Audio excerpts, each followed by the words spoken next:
மகளிர் உரிமைகளுக்கு குரல் எழுப்ப அகில இந்திய அளவில் மாபெரும் தலைவர்கள் ஒன்றிணையும் வரலாற்று சிறப்பு வாய்ந்த மாநாடு இது. மகளிர் உரிமை மாநாடு. மகளிர் இடஒதுக்கீடு மசோதாவை உடனடியாக அமல்படுத்துவது, ஒன்றிய அரசால் பெண்களுக்கு எதிராக நிகழ்த்தப்படும் அநீதிகளை எதிர்த்து பெண்களின் பாதுகாப்பை உறுதி செய்வது உள்ளிட்ட உரிமை முழக்கங்களை முன்னிறுத்தி சமூக நீதி மற்றும் மகளிர் உரிமைகளை பாதுகாக்க ஓர் அணியாக இந்த மாநாட்டில் திரண்டிருக்கிறோம்.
தமிழ் பண்பாட்டை பெருமையை பாதுகாக்க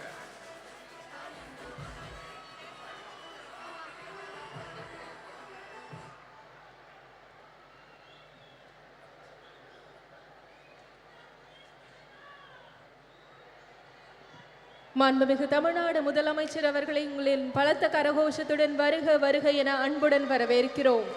மகளிர் உரிமை மாநாட்டிற்கு வருகை தந்துள்ள அனைத்து தலைவர்களையும் வருக வருக என அன்புடன் வரவேற்கிறோம். பெண்களின் முன்னேற்றமே சமுதாய முன்னேற்றம் என ஓயாது உழைத்த முத்தமிழறிஞர் டாக்டர் கலைஞர் அவர்களின் நூற்றாண்டை கொண்டாடினும் இந்த வேளையில் திராவிட முன்னேற்ற கழக மகளிர் அணி ஒருங்கிணைப்பில் கழக தலைவர் நம் மாண்புமிகு தமிழ்நாடு முதலமைச்சர் அவர்களின் நடைபெறும் இந்த மகளிர் உரிமை மாநாட்டிற்கு வருகை தந்துள்ள உங்கள் அனைவரையும் வருக வருக என அன்புடன் வரவேற்கிறோம். In honor of the centenary celebration of Muthamizhariஞர் Dr. Kalaignar, who dedicated his life to the advancement of women, we, on behalf of the DMK Women's Wing, with the esteemed presence of the DMK President and our Honorable Tamil Nadu Chief Minister, cordially invite you to join us at the Women's Right Conference.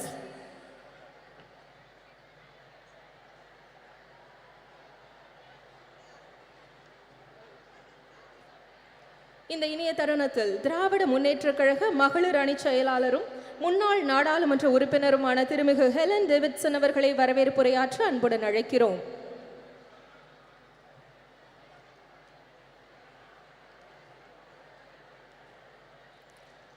பெண்களின் முன்னேற்றமே சமுதாய முன்னேற்றம் என அயராது உழைத்தவர் தமிழக தலைவர் கலைஞர் அவர்கள் தனது 80 ஆண்டுகால பொது வாழ்க்கையில் பெண்களின் உரிமையை மீட்டெடுக்கவும் பெண்களின் பாதுகாப்பை மேம்படுத்தவும் தன் வாழ்வை அர்ப்பணித்தவர் தலைவர் கலைஞர் அவர்கள்.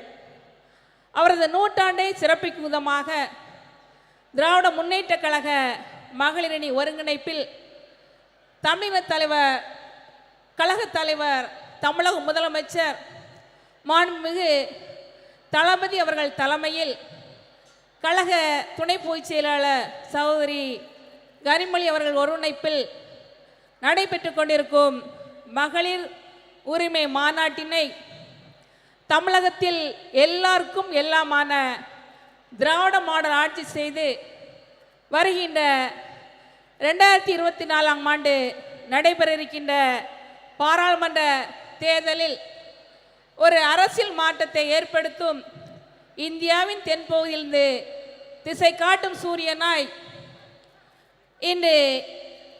வரலாற்று சிறப்புமிக்க இந்த மகளிர் உரிமை மாநாட்டை மகளிரணி சார்பில் நடத்துவதற்கு அனுமதி அளித்து இந்த மாநாட்டை தலைமைத்து நடத்தி கொண்டிருக்கும் தமிழக மகளிர்கள் போட்டும் கழகத் தலைவர் தமிழக முதலமைச்சர் அவர்களை நன்றி கலந்த வணக்கத்தோடு மகளிரணி சார்பாக வருக வருக என வரவேற்றுக் கொள்கின்றேன்.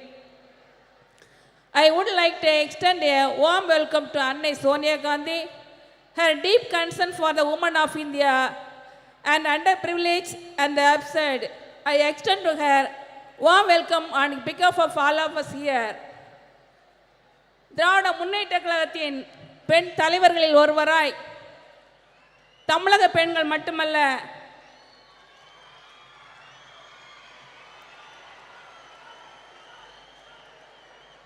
இந்திய பெண்களின் உரிமைக்காக பாராளுமன்றத்தில் கர்ச்சிக்கும் சிங்கமாய் மகளிரணிக்கு சிறந்த வழிகாட்டியாக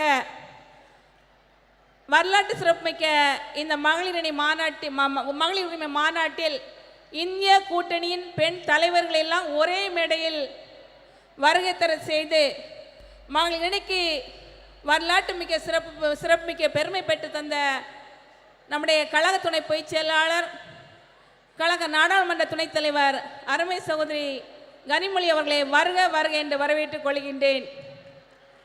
We have in our midst of eminent of leaders of the country, Madam Mehbooba Mufti, the former Chief Minister of Jammu and Kashmir, Madam Priyanka Gandhi, the General Secretary of Indian National Congress, Madam Supriya Sule, Member of Parliament and the Working President of NCP, Madam Dimple Yadav, Member of Parliament, Samajwadi Party, Madam Leslie Singh, Minister of Bihar and NEC Member of JDU, Madam Subhasini Ali, former MP and Politburo Member of the CPIM, Madam Ani Raja, NEC Member of CPI and General Secretary of NEIFF, Raxi Millan, Deputy Speaker of Delhi Assembly, NCC Member APP, Madam Sumitra Dev, former MP of National Spokesperson of AITC.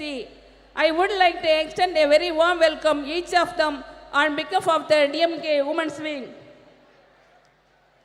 இந்த வரலாற்று சிறப்புமிக்க மாநாட்டில் இன்று மேடையில் அமர்ந்திருக்க வேண்டிய நம்முடைய கழக பொதுச் செயலாளர்கள் மகளிர் உரிமை மாநாடு என்பதற்காக இன்று நாங்கள் எப்படி இந்த நிகழ்ச்சி நடைபெறுவது என்பது பார்வையாளராக எங்களை வாழ்த்தி கொண்டிருக்கும் கழக பொதுச் செயலாளர் அவர்களே, கழக பொருளாளர் அவர்களே, முதன்மை செயலாளர் அவர்களே, துணை பொதுச் செயலாளர்கள், இளைஞரணி செயலாளர் மரியாதைக்குரிய அமைச்சர் உதயநிதி ஸ்டாலின் அவர்களே, இந்த மாநாடு சிறப்பாக நடைபெறுவதற்கு காரணமாக இருந்த காஞ்சிபுரம் வடக்கு மாவட்ட செயலாளர் மரியாதைக்குரிய அமைச்சர் அன்பரசன் அவர்களே, இந்த மாநாட்டு இவ்வளவு வெற்றிகரம் நடைவதற்கு எல்லா பணிகளையும் முன்னின்று செய்த சென்னை தெற்கு மாவட்ட செயலாளர் சுகாதார அமைச்சர் மா சுப்பிரமணியன் உட்பட கலந்து கொண்டு சிறப்பித்துக் கொண்டிருக்கின்ற மாண்புமிகு அமைச்சர் பெருமக்கள், தலைமை கழக நிர்வாகிகள், மாவட்ட கழக செயலாளர்கள், சட்டமன்ற இந்நாள் முன்னாள் உறுப்பினர்கள், கூட்டணி கட்சி தலைவர்கள், நிர்வாகிகள், மாநில மகளிரணி நிர்வாகிகள், உள்ளாட்சி மன்ற பிரதிநிதிகள் மற்றும் தமிழகம் இங்கு வந்திருக்கின்ற கழக மகளிர்கள், தலைவர் கலைஞர்களின் நூற்றாண்டில் தலைவர் கலைஞர் ஆட்சியில் மீட்டு கொடுத்த மகளிர் உரிமைக்கு நன்றி செலுத்த விதமாகவும் வருகின்ற நாடாளுமன்ற தேர்தலில் ஒன்றியத்தில் ஒரு ஆட்சி மாற்றத்தை ஏற்படுத்தி மறுக்கப்பட்ட உரிமைகளை மீட்படுத்துவதற்காக வந்திருக்கின்ற அனைத்து மகளிர்களையும் வருக வருக என வரவேற்று விடைபெறுகிறேன். நன்றி, வணக்கம். நன்றி. விருந்தினர்களை சிறப்பிக்கும் தருணம். Time to felicitate our dignitaries. மாண்புமிகு தமிழ்நாடு முதலமைச்சர் அவர்கள் திருமிகு மெஹபூபா முஃப்தி அவர்களுக்கு நினைவு பரிசு வழங்கி சிறப்பிப்பார்கள்.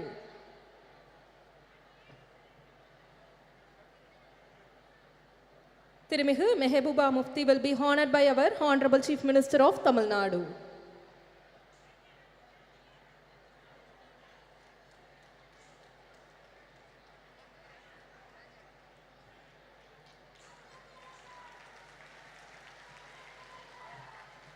மாண்புமிகு தமிழ்நாடு முதலமைச்சர் அவர்கள் திருமிகு பிரியங்கா காந்தி வத்ரா அவர்களுக்கு நினைவு பரிசு வழங்கி சிறப்பிப்பார்கள். திருமிகு Priyanka Gandhi Vadra will be honored by our Honorable Chief Minister of Tamil Nadu.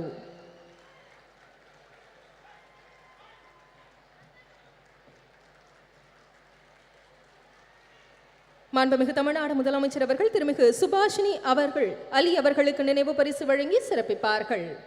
திருமிகு சுபாஷினி அலி will be honored by our Honorable Chief Minister of Tamil Nadu.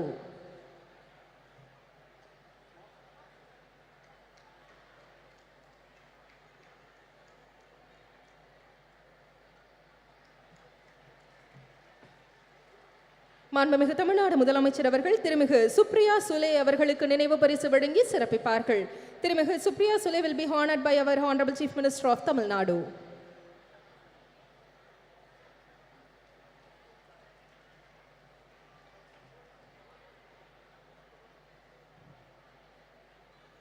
திருமிகு ஆனி ராஜா அவர்களுக்கு நினைவு பரிசு வழங்கி சிறப்பு செய்யப்பட உள்ளது. திருமிகு ஆனி ராஜா will be honored by our Honorable Chief Minister of Tamil Nadu.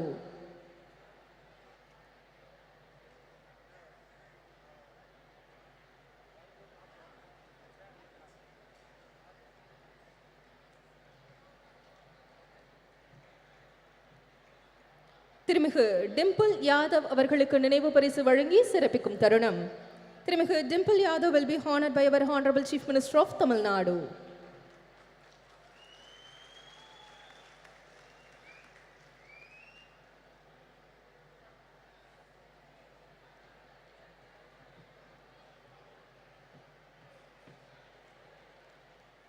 திருமிகு லேஷி சிங் அவர்களுக்கு நினைவு பரிசு வழங்கி சிறப்பிக்கும் தருணம். திருமிகு லேஷி Singh will be honored by our Honorable Chief Minister of Tamil Nadu.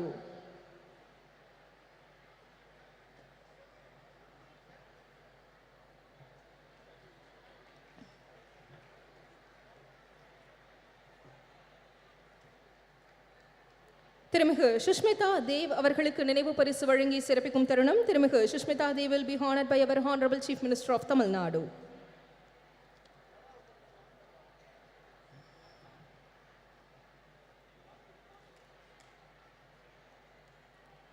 திருமிகு ராக்கி பிட்லன் அவர்களுக்கு நினைவு பரிசு வழங்கி சிறப்பிக்கும் தருணம். திருமிகு rakhi பிட்லன் will be honored by our Honorable Chief Minister of Tamil Nadu.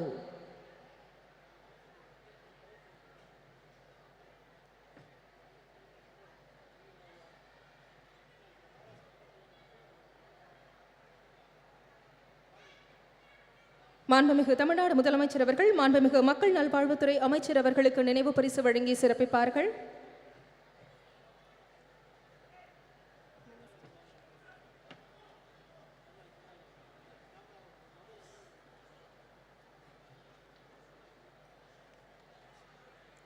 மாண்புமிகு மருத்துவ மற்றும் மக்கள் நல்வாழ்வுத்துறை அமைச்சர் அவர்களுக்கு நினைவு பரிசு வழங்கி சிறப்பிக்க உட்பட உள்ளது.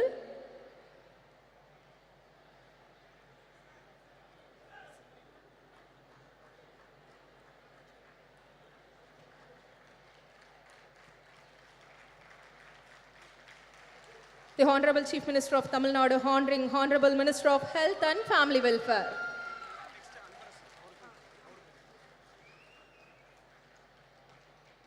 மாண்புமிகு தமிழ்நாடு முதலமைச்சர் அவர்கள் மாண்புமிகு சிறு குறு மற்றும் நடுத்தர தொழில் நிறுவனங்கள் துறை அமைச்சர் அவர்களுக்கு நினைவு பரிசு வழங்கி சிறப்பிப்பார்கள். The Honorable Chief Minister of Tamil Nadu will be honoring the Honorable Minister of Micro, Small and Medium Enterprises.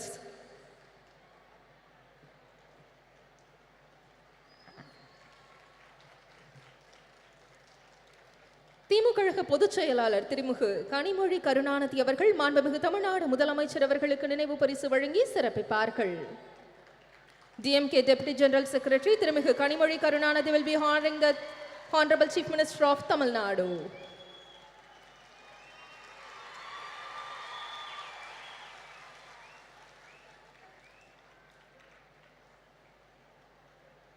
நன்றி.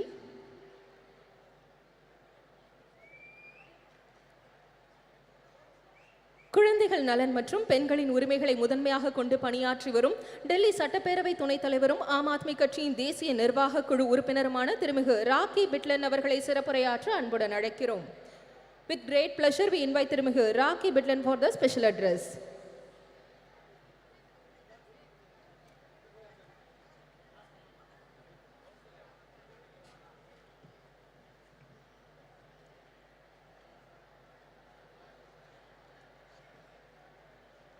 बहुत बहुत धन्यवाद।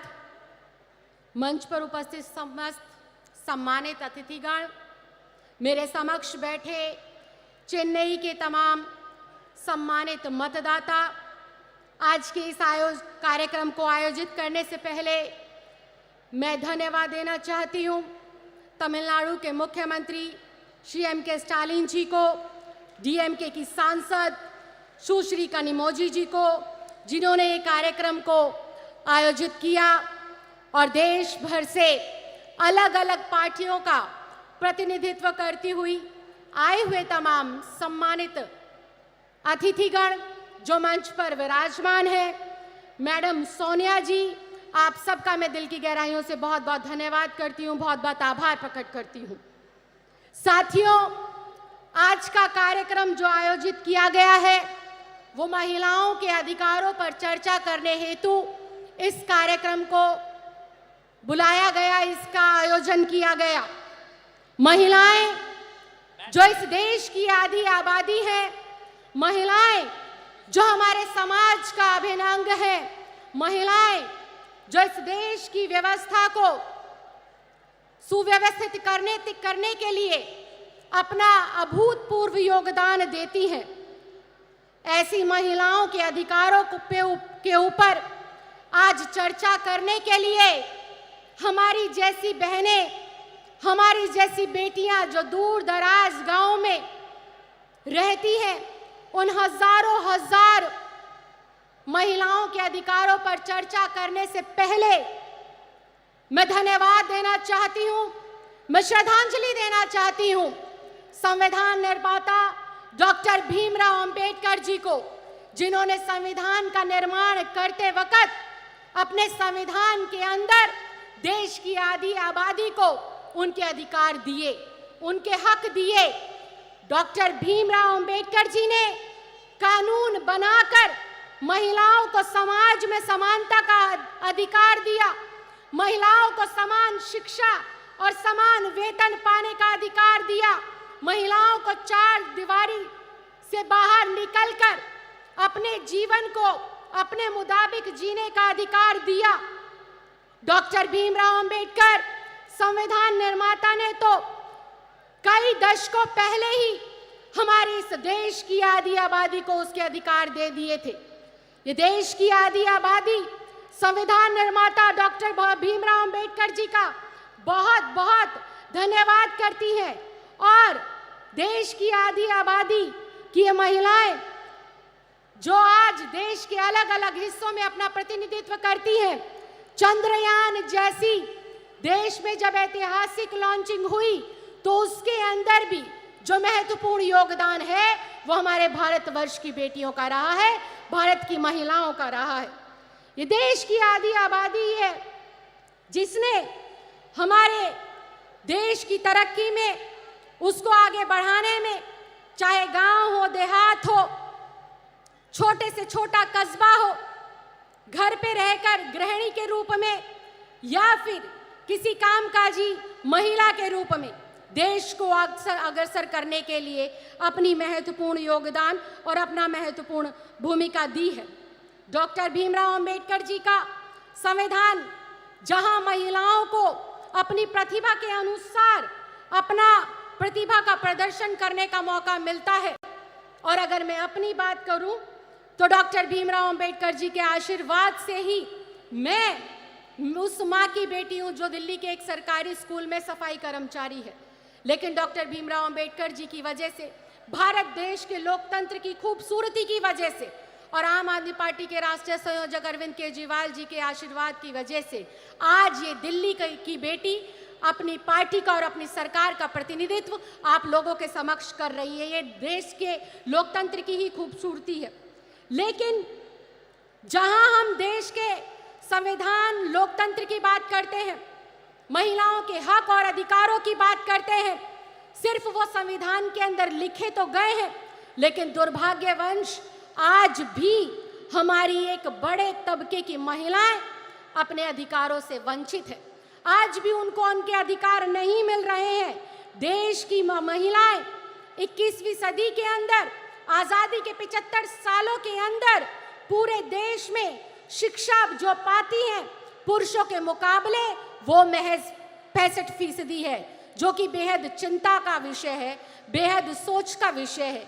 पूरे देश में अगर हम कामकाजी महिलाओं की बात करें, जो कि रिकॉर्ड पर मेंटेन होता है, उस काम की बात करें, तो उस काम को करने वाली कामकाजी महिलाओं की भी संख्या आज 75 साल पूरे होने के बावजूद भी महज 25 से 27% रह जाती है।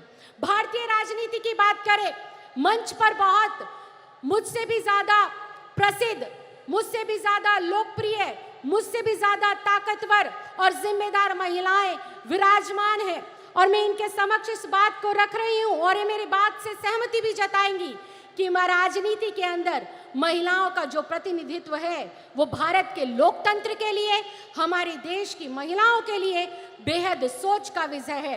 महज 15 से लेकर 17% महिलाएं हमारी भारतीय राजनीति के अंदर अपना प्रतिनिधित्व देती हैं। आज महिलाओं का एक बड़ा तबका, या यूं कहें 30 से लेकर 35% की हमारी जो महिलाएं हैं, अपनी सही स्वास्थ्य की जानकारी ना होने की वजह से काफी गंभीर रोगों से जो है ग्रसित है, जो कि आज एक चिंता का विषय है। कितने संख्या के अंदर गर्भवती महिलाएं जब अपना प्रसव के दौरान अस्पतालों में जाती है, सही स्वास्थ्य की जानकारी ना होने की वजह से उनकी मृत्यु हो जाती है। तो ये बेहद दुख का विषय है कि आज हम लोग आज़ादी के 75 साल मना रहे हैं, आज़ादी का अमृत काल मना रहे हैं, उसके उलट जो इस देश का अभिन्न अंग है, जो इस देश की जनसंख्या का 50% है, उसके भी आज हम स्वास्थ्य की चिंता, उसके शिक्षा की चिंता, उसकी सुरक्षा की चिंता, उसके रोजगार की चिंता के ऊपर आज इतना बड़ा सम्मेलन कर रहे हैं। इसके उलट अगर देखें, पिछले 75 सालों के अंदर आज़ादी में के बाद भी संविधान में अपने अधिकारों को प्राप्त करने के बावजूद भी आज महिलाओं के लिए क्या बढ़ रहा है? महिलाओं के लिए क्राइम दिन प्रतिदिन बढ़ रहा है। दूर दराज में रहने वाली कोई बेटी हो या शहर के बीचों बीच रहने वाली कोई बुजुर्ग महिला हो, हर वक्त 24 घंटे हर पहर वो असुरक्षा के भाव में जीती है। चाहे वो कोई कस्बा हो, चाहे गांव हो, देश की राजधानी हो, किसी शहर की, प्रदेश की राजधानी हो, आज हमारी बहन बेटियों के अंदर, आज हमारी महिलाओं के अंदर असुरक्षा का भाव हर वक्त उनके दिमाग में रहता है। इसके साथ साथ अशिक्षा का जो माहौल है, अशिक्षा का जो आंकड़ा है, वो जैसे जैसे आज़ादी का हमारा देश का समय बढ़ता जा रहा है, महिलाओं की अशिक्षा का आंकड़ा उतनी तेजी से बढ़ता जा रहा है। इसके साथ साथ घरेलू हिंसा हो, अत्याचार हो, महिलाओं की आवाज को दबाने वाले जो है अपराध हो, नित दिन उनका ग्राफ बढ़ता जा रहा है, जो कि बेहद दुर्भाग्यपूर्ण है। संविधान के अंदर तो, सरकारों के अंदर तो हम लोगों ने सिर्फ कागजों के ऊपर अपनी बेटियों को, अपनी महिलाओं को, अपनी बहनों को हक और अधिकार दिए हैं, लेकिन वास्तव में आज जरूरत है उन हक को, उन अधिकारों को जमीन पर उतारकर उनकी झोली में डालने का, उनको लाभ पहुंचाने का। आज जरूरत है समाज के तमाम बुद्धिजीवियों को, आज जरूरत है तमाम राजनीतिक दलों के, राजनीतिक लोगों को, आज जरूरत है जो है केंद्र की सरकार में बैठे हुए लोगों को और राज्य की सरकारों में बैठे हुए लोगों को ये सोचने की, इस पर मंथन करने की, इस पर चिंतन करने की जरूरत है कि हम हमारी बेटियों के अंदर से यह असुरक्षा का भाव कैसे खत्म करें, कैसे हम इस देश की प्रगति में अपना महत्वपूर्ण योगदान देने वाली देश की आधी आबादी जो हमारी बहनें हैं, जो हमारी माएँ हैं, इनको कैसे हम बेहतर से बेहतर सुरक्षा दें, रोजगार के बेहतर से बेहतर अवसर प्रदान करें। आज राजनीति के अंदर जितनी महिलाओं की जरूरत है, उससे कहीं ज्यादा मुझे लगता है कि उन महिलाओं की जरूरत है जो गलियों में, कस्बों में, गली में, मोहल्लों में जाकर महिलाओं को उनके हक के लिए जागने का काम करे, उनको जागरूक बनाने का काम करे और आगे बढ़ाने का काम करे। मैं एक बार फिर से दिल की गहराइयों से बहुत बहुत धन्यवाद देना चाहती हूँ, बहुत बहुत आभार प्रकट करना चाहती हूँ तमिलनाडु की सरकार का और यहाँ पर आए हुए तमाम लोगों का, तमाम आयोजनकर्ताओं का, कि आपने देश की 75वीं वर्षगांठ जो खत्म हो गई है, अमृत काल के मौके पर इस ज्वलंत मुद्दे को उठाया। देश की जरूरत है आज महिलाओं को सशक्तिकरण देने की, देश की जरूरत है आज महिलाओं को उनके अधिकार देने की, और देश को आज जरूरत है आखिरी पंक्ति में खड़ी हुई महिला को शिक्षित करने की, रोजगार देने की। आपने मुझे बोलने का मौका दिया, इसके लिए मैं बहुत बहुत धन्यवाद देती हूँ, बहुत बहुत आभार प्रकट करती हूँ। जय हिंद, जय Bharat. Thank you ma'am for your special address. பெண்ணுரிமைக்கு தொடர்ந்து குரல் கொடுத்து வருபவரும் திரிணாமுல் காங்கிரஸ் கட்சியின் தேசிய செய்தி தொடர்பாளருமான திருமிகு சுஷ்மிதா தேவ் அவர்களை சிறப்புரையாற்ற அன்புடன் அழைக்கிறோம். It is our privilege and honor to invite திருமிகு Sushmita Dev, national spokesperson for the Trinamool Congress, well known for her unwavering dedication to championing women rights, to deliver the special address.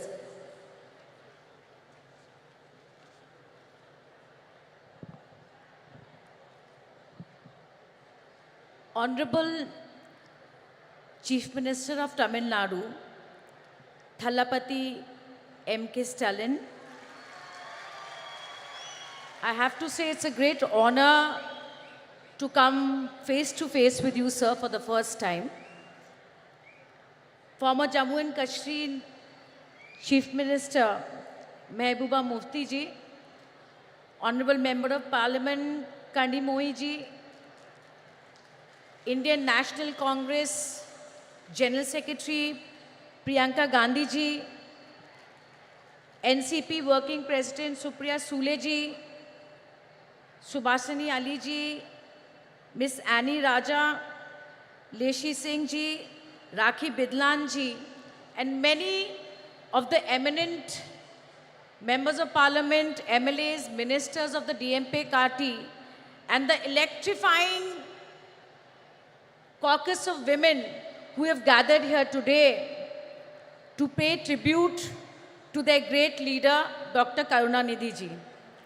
I am absolutely elated to represent my party, All India Trinamool Congress, in the centenary year celebration of Kalangiyar Dr. Karunanidhi, the longest serving Chief Minister of Tamil Nadu. On behalf of my leader, Honorable Chief Minister of Bengal and Chairperson of the party, Mamata Banerjee, I pay my respectful tribute to him. This is a significant platform to speak about the future of women in India. The esteemed speakers here on stage and everybody attending this discussion today will agree that Dr. Karunanidhi has a legacy of work driven towards social justice and equality of all. His initiatives were path-breaking, not just for women, but I have to say, for the third gender. He set a new precedent in Tamil Nadu by starting a welfare board for them.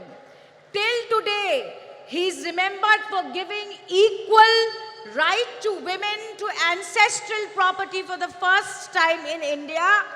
And last but not the least, a jobs quota, a government jobs quota was given by Karunanidhi ji in Tamil Nadu. And undoubtedly, Thiru Stalin, Honorable Chief Minister, is taking this legacy forward with much vigor. I would like to tell the Chief Minister that I Googled and I could not finish counting the number of welfare policies Thiru Stalin has done for the women of Tamil Nadu. The backdrop of this meeting is all of us have come together, look to assess and look at the future of women in India. And what is the backdrop? The backdrop is the recently passed Women's Reservation Bill in the month of September. Historically, if we look at the debates of the Constituent Assembly, we will see that the women members of the constituency were in two minds whether there should be reservation or not. But they believed that political segregation was not the way and it would amount to dilution of equality. But my friends, that we all have to agree that in the last 72 years of electoral and party politics, the trend of women's participation in our great country is rather dismal. therefore started the churning for affirmative action. Why affirmative action? Because after independence, despite the role the women of India had played in the independence war and thereafter, we could not rid our societies of gender roles and patriarchy. Women have proved their ability to compete, and if I may say so, they have done but better than men in many aspects. Yet, their economic and political participation is dwindling. I am pained to say that we all today cannot keep repeating that what are the causes, what are the reasons why women of India are behind.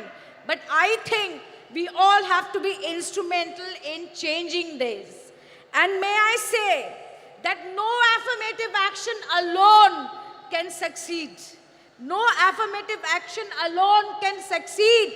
I strongly believe that every single political party is a gateway to politics for women of India.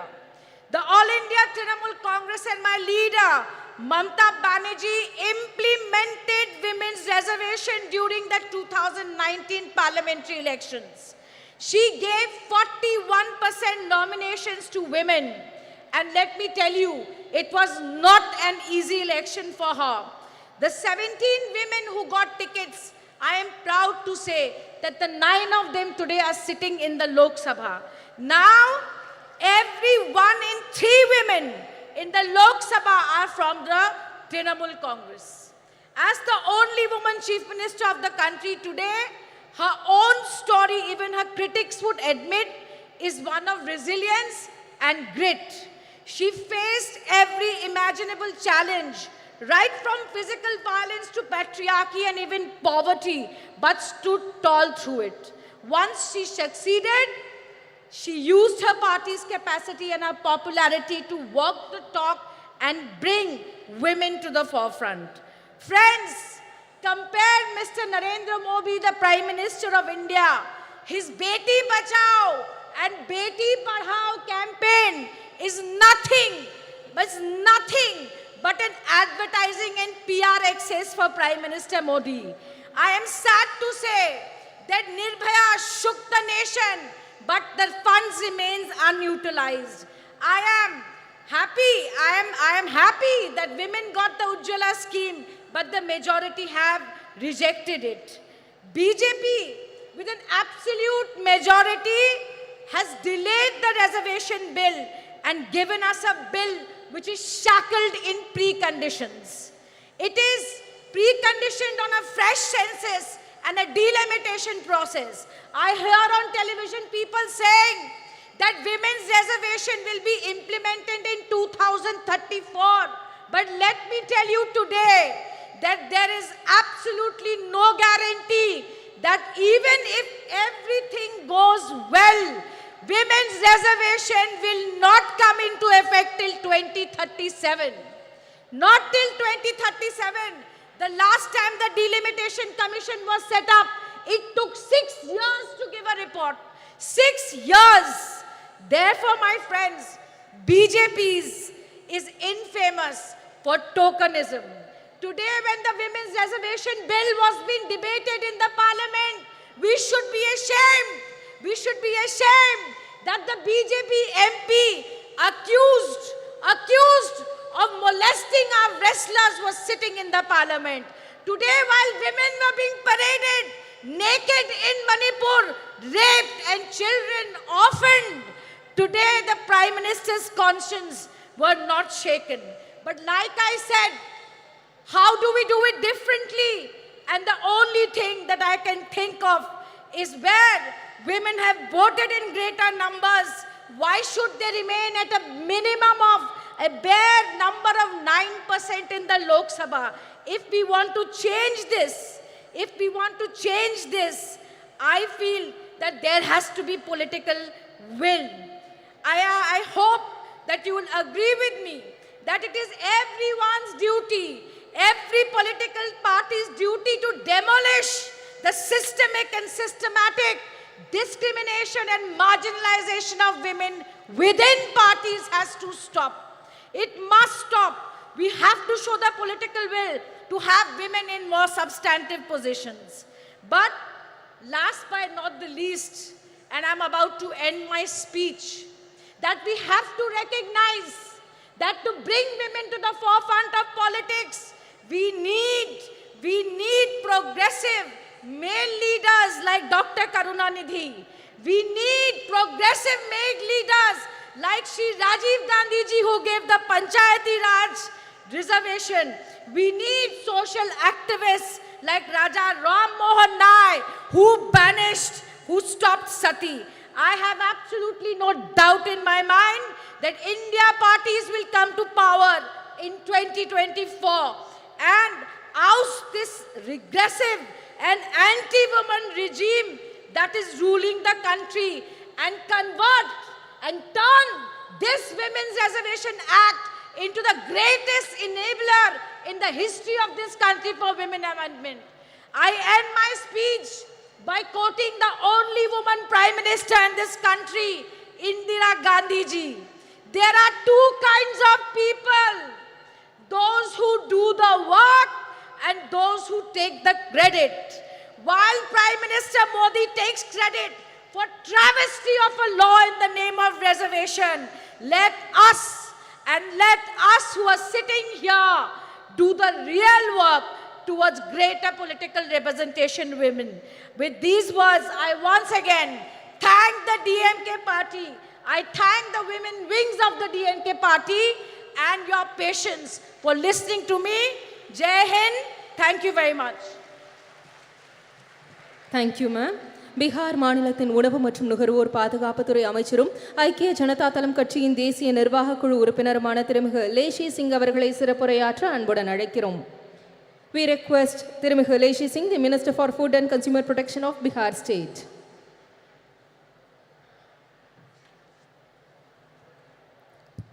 धन्यवाद। आज महिला अधिकार सम्मेलन में सर्वप्रथम मैं party Janata Dal United की ओर से उपस्थित महिला बहनों का हार्दिक अभिनंदन करती हूँ।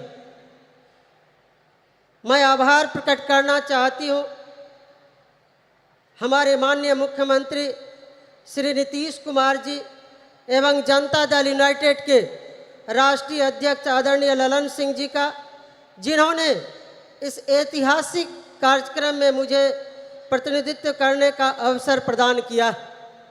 मैं बहुत धन्यवाद देना चाहूँगी देश की चर्चित प्रसिद्ध महिला नेत्री डीएमके सांसद बड़ी बहन आदरणीय कनिमोझी जी का, जिन्होंने मुझे व्यक्तिगत रूप से दूरभाष पर संपर्क कर इस प्रोग्राम में आने के लिए आमंत्रित किया।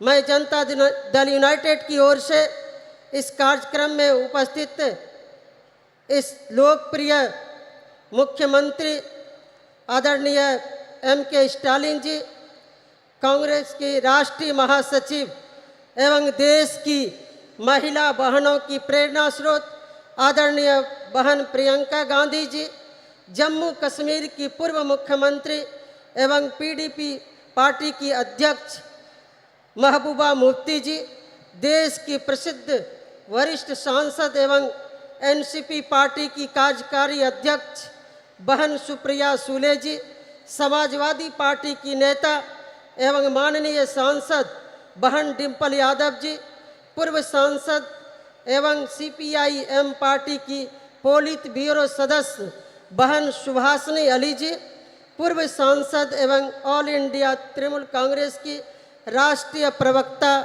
बहन सुष्मिता देव जी, सीपीआई की राष्ट्रीय कार्यकारिणी की सदस्य एनएफआईडब्ल्यू की राष्ट्रीय महासचिव बड़ी बहन एनी राजा जी, दिल्ली विधानसभा की माननीय उपाध्यक्ष एवं आम आदमी पार्टी की राष्ट्रीय कार्यकारिणी की सदस्य बहन राखी बिरला जी का मैं अभिनंदन करती हूँ। बहनों, कहा जाता है कि यत्र नारी पूज्यन्ते तत्र देवता, यानी जहाँ नारी की पूजा होती है वहाँ देवता का वास होता है। हम नारी सर्वशक्तिमान हैं। नारी के बिना संसार में मानव जाति की सृजन की कल्पना नहीं की जा सकती है। इसी शक्ति को सम्मान देने के लिए हमारे बिहार में माननीय मुख्यमंत्री श्री नीतीश कुमार जी ने सत्ता संभालते ही 2006 से पंचायती राज संस्थानों में एवं 2007 से नगर निकाय के निर्वाचन में महिलाओं के लिए 50% आरक्षण दिया जा रहा है। वहीं प्राथमिक शिक्षक नियोजन में 50% आरक्षण महिलाओं के लिए सुरक्षित है।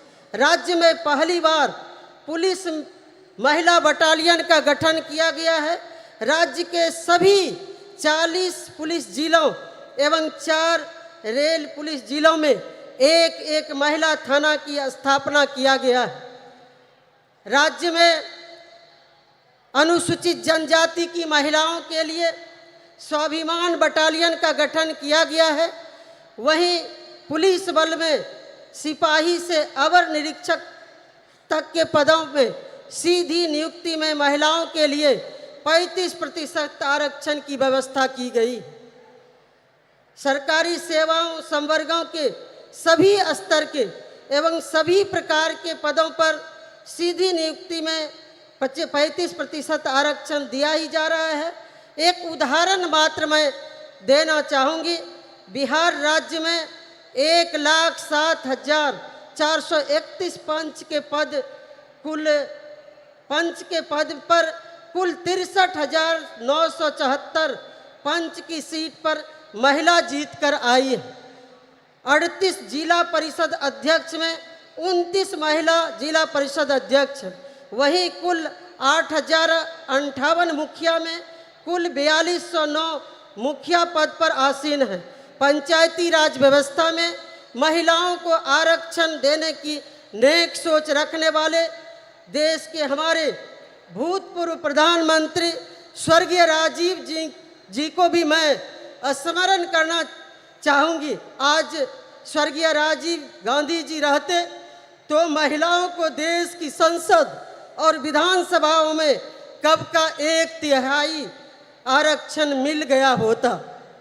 हमारे बिहार में नारी सशक्ति के अग्रणी नेता माननीय मुख्यमंत्री श्री नीतीश कुमार जी द्वारा ऐतिहासिक कदम उठाए गए, जिनकी चर्चा करूंगी तो काफ़ी वक्त लग सकता है।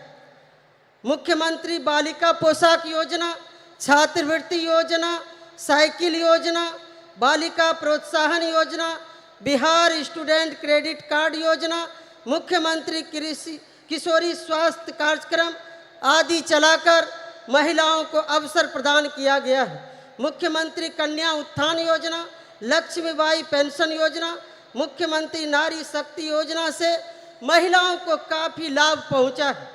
जो महिला को कभी अबला कहा जाता था, उसे सबला बनाने के लिए हमारे माननीय मुख्यमंत्री श्री नीतीश कुमार जी प्रयास कर रहे हैं। मुख्यमंत्री महिला उद्यमी योजना चलाया जा रहा है। वहीं महिलाओं को सरकारी नौकरी में तो 35% आरक्षण दिया ही जा रहा है। तमिलनाडु में भी भूतपूर्व मुख्यमंत्री अभिभावक समान स्वर्गीय करुणानिधि जी के द्वारा महिलाओं के लिए कई योजनाएं चलाई गई। उन्हीं के पद चिन्हों पर चलकर वर्तमान मुख्यमंत्री स्टालिन जी भी महिलाओं को सम्मानित व गौरवान्वित करने का अवसर प्रदान किया है। हम इसके लिए आदरणीय स्टालिन जी का समस्त महिला बहनों की ओर से आभार प्रकट करती हूं और धन्यवाद देती हूं। एक तरफ स्वर्गीय राजीव गांधी जी, स्वर्गीय करुणानिधि जी, माननीय मुख्यमंत्री नीतीश कुमार जी, माननीय मुख्यमंत्री स्टालिन जी, माननीय मैडम सोनिया गांधी जी, जिन्होंने महिलाओं के हित में इतने ऐतिहासिक कदम उठाए हैं, लेकिन उसका ढिंढोरा नहीं पीटा जा रहा है, मार्केटिंग नहीं किया जा रहा है। बस सेवा भाव से महिलाओं को अधिकार प्रदान कर सशक्त करने के लिए काम किया जा रहा है। दूसरी ओर केंद्र की भाजपा सरकार, जिनके नेता नरेंद्र मोदी जी महिलाओं के लिए कुछ नहीं किया, बस योजनाओं को ब्रांडिंग कर अपने चेहरे को बढ़ाने चमकाने का काम किया। अभी हाल ही में महिला आरक्षण बिल को देश की संसद में भाजपा सरकार की ओर से लाया गया। सभी दलों ने मिलकर उसे पारित किया। इससे पहले भी मैडम सोनिया गांधी जी के प्रयास से डॉक्टर मनमोहन जी की सरकार ने प्रयास किया था। इस बिल का नाम नारी शक्ति वंदन अधिनियम रखा गया। बहनों भाइयों, लेकिन ये नारी शक्ति वंदन के बजाय मोदी वंदन बनकर रह गया। इस बिल में कब आरक्षण लागू होगा, कोई समय सीमा नहीं बताया गया। वंचित अति पिछड़े वर्गों का ख्याल नहीं रखा गया है। लेकिन मोदी जी एक जुमला की तरह इस विधेयक पर अपनी पीठ थपथपा रहे हैं। नारी वंदन के बजाय नरेंद्र मोदी महिलाओं से आरती उतरवा रहे हैं, अपना चरण वंदन करवा रहे हैं। उनका इस बिल से कोई लेना देना नहीं है। सिर्फ अपना चेहरा चमकाने के लिए इस तरह का बिल पेश किया गया। माननीय मैडम सोनिया जी, मैं तमाम प्रियंका गांधी जी, तमाम यहाँ पर जितनी भी महिला नेत्री हैं, मैं उनको आश्वस्त करना चाहूँगी, मोदी सरकार देश में आने वाली नहीं है। ये बिल शायद आपके और नीतीश कुमार जी, स्टालिन जी, शरद पवार जी, इंडिया के प्रमुख नेताओं के नेतृत्व में बनने वाली सरकार में ही ये संभव हो पाएगा। हम सभी चाहते हैं देश की महिला आरक्षण बिल में बिहार मॉडल को अपनाया जाए, जिसमें आबादी के हिसाब से 50% आरक्षण महिलाओं को बिल मिल सके, बिल में प्रावधान हो। इस कार्यक्रम के माध्यम से देश की महिला बहनों से कहना चाहूँगी कि हम महिलाएं किसी क्षेत्र में पुरुषों से कम नहीं हैं। यहाँ तक कि पुरुषों के तुलना में महिलाएं ज़्यादा ईमानदार, कर्तव्यनिष्ठ हैं। आज महिलाएं हर क्षेत्र में अव्वल होती आ रही हैं। महिला एक घर में जन्म से लेकर दूसरे के घर भी जाकर उसे सुसज्जित संस्कार देने का काम करती है। महिलाएं धरती से लेकर अंतरिक्ष तक पहुंची। महिलाओं को केवल अवसर मिलने की आवश्यकता है। महिलाओं को अवसर मिलने पर महिलाओं ने साबित कर दिया है कि पुरुषों से कई ज़्यादा गुना काबिलियत महिलाओं में है। देश की महिला प्रधानमंत्री स्वर्गीय इंदिरा गांधी जी इसका सशक्त उदाहरण है, जिन्होंने अपनी नेतृत्व क्षमता से दुश्मन देश के दांत खट्टे कर अपनी दृढ़ इच्छा शक्ति संकल्प के कारण उन्हें आयरन लेडी कहा जाता है।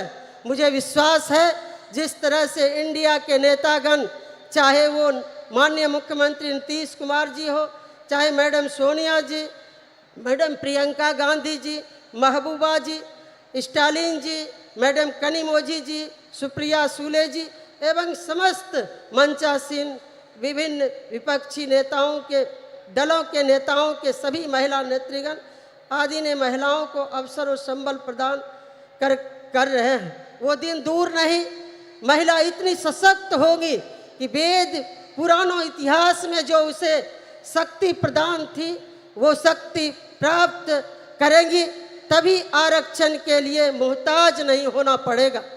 मैं विनम्रता के साथ अनुरोध करना चाहूँगी मैडम प्रियंका जी से, मैडम कनिमोझी जी से, मैडम सुप्रिया सुले जी से, महबूबा जी से एवं समस्त मंचासीन सभी महिला नेत्रियों से कि एकजुट होकर देशव्यापी कार्यक्रम के तहत मातृवंदन अभियान पर निकलें। हम सभी साथ मिलकर कदम से कदम मिलाकर चलने को तैयार हैं। देश की महिलाएं आप सबों को पुकार रही है, आप आगे बढ़ें, हम सभी साथ हैं। बस आदि आबादी ही नरेंद्र मोदी का हिसाब किताब बराबर कर देंगी। मुझे विश्वास है कि मेरे अनुरोध पर आप सभी विचार करेंगे। अंत में मैं बिहार के माननीय मुख्यमंत्री श्री नीतीश कुमार जी की ओर से यहाँ उपस्थित महिला बहनों को शुभकामना प्रेषित करती हूँ। उनकी ओर से महिलाओं की अधिकार की हर लड़ाई में सहयोग समर्थन का भरोसा देते हुए यही उनका शुभकामना संदेश है। पुनः इस कार्यक्रम में आयोजनकर्ता मैडम कनिमोझी जी, यहाँ के लोकप्रिय मुख्यमंत्री आदरणीय स्टालिन जी एवं समस्त मंचासीन नेताओं बड़ों से आशीर्वाद लेते हुए अपनी वाणी को विराम देती हूँ। जय हिंद, जय भारत। Thank you ma'am. சமாஜ்வாதி கட்சியை சேர்ந்த நாடாளுமன்ற உறுப்பினர் திருமிகு டிம்பிள் யாதவ் அவர்களை சிறப்புரையாற்ற அன்புடன் அழைக்கிறோம். We are delighted to welcome திருமிகு Dimple Yadav. Member of Parliament has demonstrated that women's parliamentation in politics lead to the empowerment of society to deliver special address. Thalapati M.K. Stalin ji, Mrs. Kani Mohi, MP and Deputy General Secretary of DMK, General Secretary of International Congress Priyanka Gandhi ji, MP and Working President of NCP Mrs. Supriya Sule ji, former Chief Minister of Jammu Kashmir, Chairperson PDP Mrs. Mehbooba Mufti ji, former MP and Pilot Bureau Member of CPI-M Mrs. Subhashini Ali ji, National Congress National Executive Committee Member CPI Mrs. Ani Raja ji, Minister of Food and Consumer Protection Government of Bihar Mrs. Leshi Singh ji, Deputy Speaker Delhi Assembly and National Executive Member of AAP Mrs. Rakhi Bidlan ji, former MP and National Spokesperson AITC Mrs. Shushmita Dev ji, and all the dignitaries who are present in front of me, all the distinguished guests and my fellow citizens of India. This day and moment have been 100 years in the making, as today we celebrate the centenary of the DMK patriarch and a great son of soil, a towering leader, a progressive ideologue, a politician par excellence, and the founder of the political movement for the betterment of India and all its people, respected Shri M. Karunanidhi ji. He was popular as Kalanyar and Muttamind Aranyar. Kalanyar was the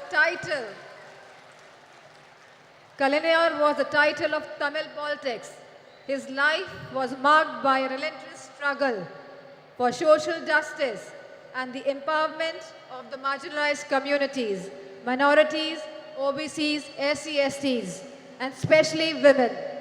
His political journey was an unending quest to eradicate social inequalities. He championed the cause for women's rights, advocating for gender equality in a deeply patriarchal society.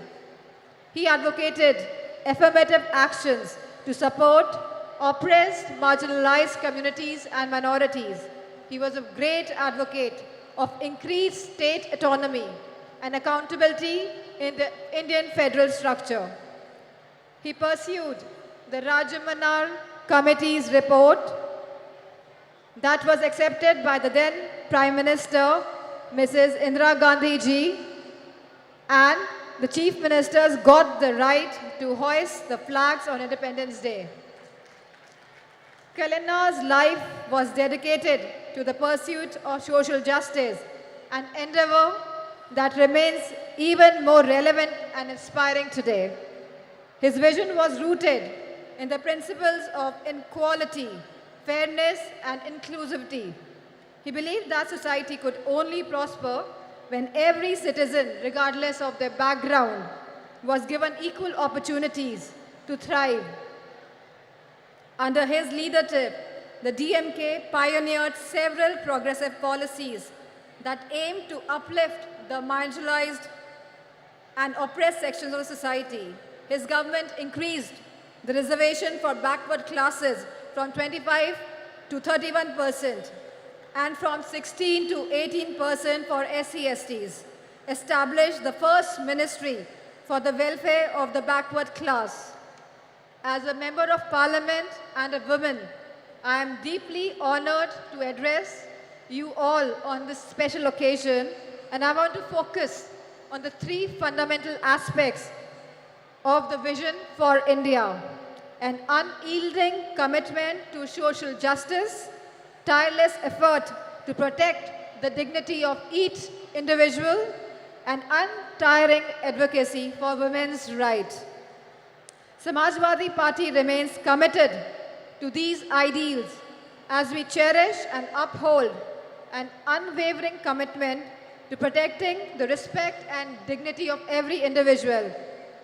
In a diverse India, the protection of regional, social, cultural, and linguistic identities is of paramount importance, as it is integral to the identity and pride of each and every individual.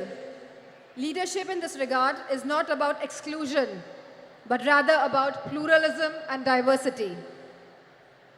Celebrating the unique cultural tapestry that is India. Now I turn my attention to the third crucial aspect of our vision, a deep sense of commitment to women's rights. We all must be a true feminist today, advocating for gender equality, women's education and upliftment, policies that have always been advocated and implemented by the Samajwadi Party in Uttar Pradesh, found home and expression in Tamil Nadu under Kalainar. He raised girls' marriageable age, provided women one-third reservations in the government jobs, local body elections, property rights, subsidized loans, financial assistance to widows, marriage, intercaste marriages, self-help groups, vocational training programs, free power and gas connections, and rice at ₹1, and many much policies. We must recognize that women's economic empowerment is not only a matter of individual dignity, but also a path towards overall societal and economic progress. This is in strict conformance to what successive Samajwadi Party governments have delivered for women in Uttar Pradesh under the Chief Ministership of Honorable Netaji and Shri Akhilesh Yadav ji. For us, women's rights is not a manner of speech, but a matter of faith and action. Let me draw the focus to the task at hand for this August gathering. The Magalir Urmai Manadu, being organized today by the DMK Women's Wing, headed by MP Kani Mohi, calls upon the central government, headed by BJP, for immediate action on women's rights issues. The BJP government has totally been proven incompetent and an abject failure in securing women's rights and providing security and safety to women. India has witnessed an alarming surge in crimes against women, particularly of the OBCs, SC/STs, and the minorities. This dire situation reflects poorly on the government's ability to ensure the safety and the security of women, especially from the OBCs, SC/STs, and minorities, who bear the brunt of this crisis. Manipur is a living example today for us. What has been seen in Manipur is really shattering the very idea of India. The data reveals that incidents of rape and sexual assault and violence against young girls, infants, women, and older women have reached to one of the highest ever under the BJP government, exposing a fundamental breakdown in social order, sense of security, and law and order. The lack of swift justice and a consistent track record of not holding perpetrators accountable has led to this scary situation in the country. This needs to be corrected immediately. Nothing can be allowed to impinge on the right of life. In the Indian democracy, women constitute of half the population, and this active participation in politics is essential for the robust democracy and a truly inclusive society. The recent proposal by the BJP government to postpone the vital reform of implementing 33% reservations of women in parliament and state assemblies way into the distant future is a huge disappointment that appears to be only a BJP political ploy. The BJP's move is only an eyewash purely for electoral gains. Samajwadi Party's argument for providing separate reservations for OBCs, for SC/STs and minorities is a critical, progressive stance that deserves immediate inclusion and consequent implementation. The BJP government's one-size-fits-all will certainly dilute the representation of marginalized communities. The Samajwadi Party's proposition recognizes the unique challenges faced by the women of OBCs, SC/STs and minorities. By providing separate reservation, it ensures that these historically disadvantaged groups have a more equitable chance at political participation. BJP government should be open to this critical improvement offered by the Samajwadi Party. It is essential to recognize that diversity in representation is key to vibrant and dynamic democracy. The Samajwadi Party's argument rightly underscores this crucial point. As Samajwadi Party has consistently advocated for women's safety and their rights. We recognize the importance of safe environment for women as a catalyst for the societal change and economic growth. A safe environment empowers women to participate more actively in the workforce, driving India's progress. In fact, Claudia Golden of Harvard, who won the Nobel Prize in Economics, argues for increased women labor force participation rate, validating Samajwadi Party's approach and philosophy on this subject. The time for procrastination has passed. We need to break down the barriers that have held women back for so long. Let us build a society where everyone can live with dignity, freedom, and equal opportunities. We at Samajwadi Party, along with the India Coalition, are committed to making this vision a reality. And we urge all the citizens to join us in this essential demand for the coming change. It is an idea whose time has come. Thank you, DMK, for organizing this wonderful Congress, this wonderful conference today, and for giving me this opportunity to present my views, my thoughts on behalf of Samajwadi Party. And I thank all the women wing of DMK. Thank you. Jai Hind. Thank you ma'am. சமத்துவத்தையும் சமூக மாற்றத்தையும் இலக்காக கொண்டு மகளிர் உரிமைகளுக்காக போராடி வரும் இந்திய கம்யூனிஸ்ட் கட்சியின் தேசிய நிர்வாக குழு உறுப்பினரும் இந்திய மாத தேசிய சம்மேளனத்தின் பொதுச் செயலாளருமான திருமிகு ஆனி ராஜா அவர்களை சிறப்புரையாற்ற அன்புடன் அழைக்கிறோம்.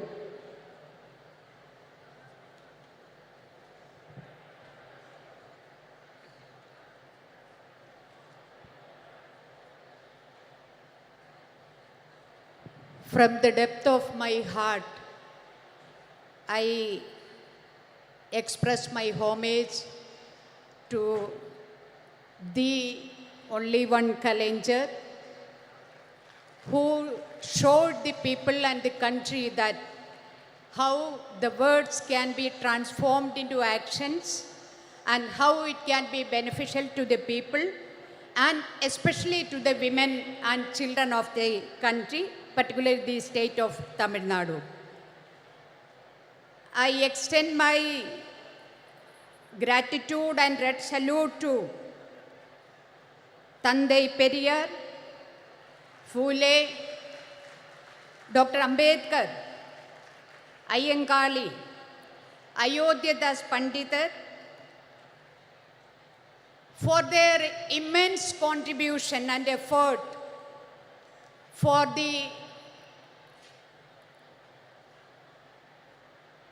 today what we have achieved, and today we are standing before you and the party is organizing a meeting for the women to discuss about their rights. So this is possible because of the efforts of all these great stalwarts who have given their life for gender equality and justice, and my red salute to all of them. மகளிர் உரிமை மாநாட்டில் அதுக்கான எல்லா விதமான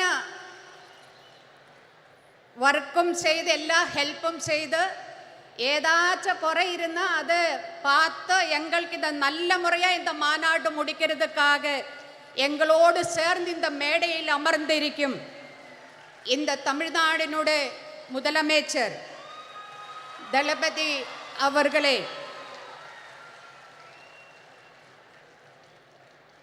இந்த கூட்டத்தில் நம்மோடு உரையாடுறதுக்கு பேசுறதுக்கு இங்கே வருவாயிருக்கிற இந்திய நேஷனல் காங்கிரஸினுடைய தலைவி சோனியா காந்தி அவர்களே, மெஹபூபா தோழியர், நான் எல்லோரும் தோழியர்னு கூப்பிடுறது. I would like to call you all as comrades. So தோழியர் மெஹபூபா முஃப்திஜி, தோழியர் பிரியங்கா காந்திஜி, தோழியர் கனிமொழிஜி, தோழியர் சுபாஷினிஜி, தோழியர் சுப்ரியா சூலேஜி, தோழியர் டிம்பிள் யாதவ்ஜி, தோழியர் லெஷி சிங்ஜி, தோழியர் சுஷ்மிதா தே, தோழியர் ராக்கி, அண்ட் நம்மளை எல்லோரும் இங்கே வருக வருக என்று வெல்கம் பண்ணி அமர்ந்திருக்கிற தோழியர் ஹெலன்ஜி, உங்களுக்கு எல்லோருக்கும் இந்தியன் கம்யூனிஸ்ட் பார்ட்டி சிபிஐயுடைய இந்திய மாதர் தேசிய சம்மேளனம் NFIWனுடைய நெஞ்சார்ந்த வணக்கத்தையும் வாழ்த்துக்களையும் தெரிவிக்கிறேன்.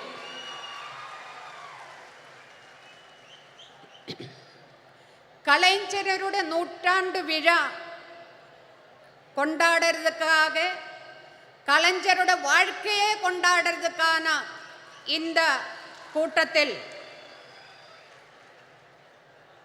இங்கே அமர்ந்திருக்கிற இந்த தமிழ்நாட்டினுடைய எல்லா மாவட்டங்களிலும் வந்திருக்கிறார் என்னுடைய அன்புக்கும் மரியாதைக்கும் கூறிய தோழியர் டிஎம்கேட தோழியர்களே, உங்களை எல்லோரையும் சேர்த்து பிடிச்சு ஒரு முத்தத்தை கொடுக்கிறேன்.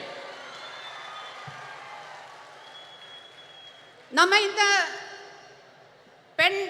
பெண்கள் உரிமை மாநாடு நடக்கும்போது என்ன நேட்டங்கள் இந்த தமிழ்நாட்டில் பெண்களுக்காக கலைஞரும் அதே மாதிரி டிஎம்கே பார்ட்டியும் இங்கே நமக்கு பெற்று தந்திருக்கிறதோ, அதே மாதிரி இந்திய தேசத்தில் நம்ம பெண்கள் என்ன சட்டங்களே என்ன உரிமைகளே நம்ம நேடி இருக்கிறதோ, இந்த போன 75 ஆண்டுக்குள்ளே போராட்டங்கள் பண்ணி நம்ம நேடி இருக்கிறதோ, அந்த அத்தனை உரிமைகளையும் பறிக்கிற மாதிரி தான் இன்னைக்கு மத்தியில் ஒன்றிய ஆட்சி இந்த தேசத்தை ഭരിച്ചു கொண்டிருக்கிறது. மனுவாதி பாசிசம் இந்தியாவில் எல்லா இடத்திலுமே பாம்பு மாதிரி, விஷப்பாம்பு மாதிரி பத்தி விடர்த்தி ஆடுறத ஒரு நிலைமையை பார்க்கிறது. மதேதர மதசார்பற்ற இந்தியாவினுடைய பாராளுமன்றத்தில் இன்னைக்கு கேட்கிறது ஜெய் ஸ்ரீராம் എന്നൊരു குரல் தான். அதே மாதிரி செங்கோல் இன்னைக்கு இந்தியாவினுடைய பிரசிடென்ட், ஒரு பெண் பிரசிடென்ட், அவங்க தாழ்த்தப்பட்ட ஒடுக்கப்பட்ட கம்யூனிட்டியிலிருந்து வந்திருக்கிற பிரசிடென்ட், அந்த மாதிரி ஒரு பிரசிடென்ட் இருக்கும் போதும் இந்தியாவினுடைய பாராளுமன்றத்துக்கு வெளியே அவங்களை உட்கார வச்சு பாராளுமன்றத்துக்குள்ள செங்கோல் கொண்டு வைக்கிற ஆட்சி இன்னும் நரேந்திர மோடி 56 இன்ச்சு நெஞ்சளவுள்ள பிரதமர் உட்கார்ந்த இந்த தேசத்தை தொலைக்கிறதுக்காக உட்கார்ந்து இருக்கிற ஒரு கட்டத்தில் தான், ஒரு சந்தர்ப்பத்தில் தான் மகளிர் உரிமை மாநாடு கலைஞருடைய 100ஆண்டு விழாவை ஒட்டி இന്ന് நாம இங்க நடத்திட்டு இருக்கிறது. இந்த நாட்டில் நடக்கிற மரணங்கள், அது கூட்ட மரணங்களா இருந்தாலும் சரி, அது ஆற்றில் ஒழுகி நடக்கிற டெட் பாடிஸ் ஆயிருந்தாலும் சரி, மணிப்பூரிലെ മോർച്ചറിയിൽ 5 മാസത്തിലേറെയാ ഇരിக்கிற അഴുകര ഡെഡ് ബോഡീസ് ആയിരുന്നാലും ശരി, അതൊന്നുമേ இந்த 56 இன்ச் நெஞ்சளவுள்ள பிரதமர் நரேந்திர மோடிக்கு கொஞ்சம் கூடி கவலை இல்லையா? ബലാത്സംഗം, പാലിയൽ ബലാത്കാരമാവട്ടെ, കൂട്ടപാലിയൽ ബലാത്കാരമാവട്ടെ, അതെല്ലാമേ ചാനൽ ചർച്ച, നമ്മ ஊடகங்களில் சர்ச்சை 2 நாள் 4 நாள், அதுக்கு பிறகு யாரையுமே அது கவலைப்படுத்தாத ஒரு செய்தியா மாறி இருக்கிற ஒரு சமயத்தில் தான் மகளிர் உரிமைக்கான மாநாடு நாம இங்க நடத்திட்டு இருக்கிறது. 2002 குஜராத் கலவரம், அந்த குஜராத் கலவரம் அது பிளான் பண்ணி டிசைன் பண்ணி நடப்பிலாக்கிய கலவரம் தான். ஆனா இந்த 2023 நம்ம இந்த மகளிர் மாநாடு நடக்கும்போது, உரிமை மாநாடு நடக்கிற இந்த டைமில் எங்க வேணாலும் எப்ப வேணாலும் നമ്മളെ மரணம் നമ്മളെ தேடி வர ஒரு நிலைமை, எங்க வேணாலும் எப்ப வேணாலும் பெண்கள் பாலியல் பலாத்காரத்துக்கு ஆளாகிற ஒரு நிலைமை, அந்த மாதிரி ஒரு நிலைமையில் தான் இன்னைக்கு நாம இருக்கிறது. ட்ரெயினில் பயணம் செய்யும்போ அந்த ட்ரெயினில் பயணம் செய்யறவங்களே அவங்களை காப்பாற்றுவதற்காக போலீஸ், ரயில்வே போலீஸ் இருக்கிறது. ஆனா அந்த ரயில்வே போலீஸ் பயனாளிகளை தோக்கெடுத்து துப்பாக்கி எடுத்து சுட்டு கொலை பண்ணற காட்சி நம்ம கண் முன்னாடி இருக்கிறது.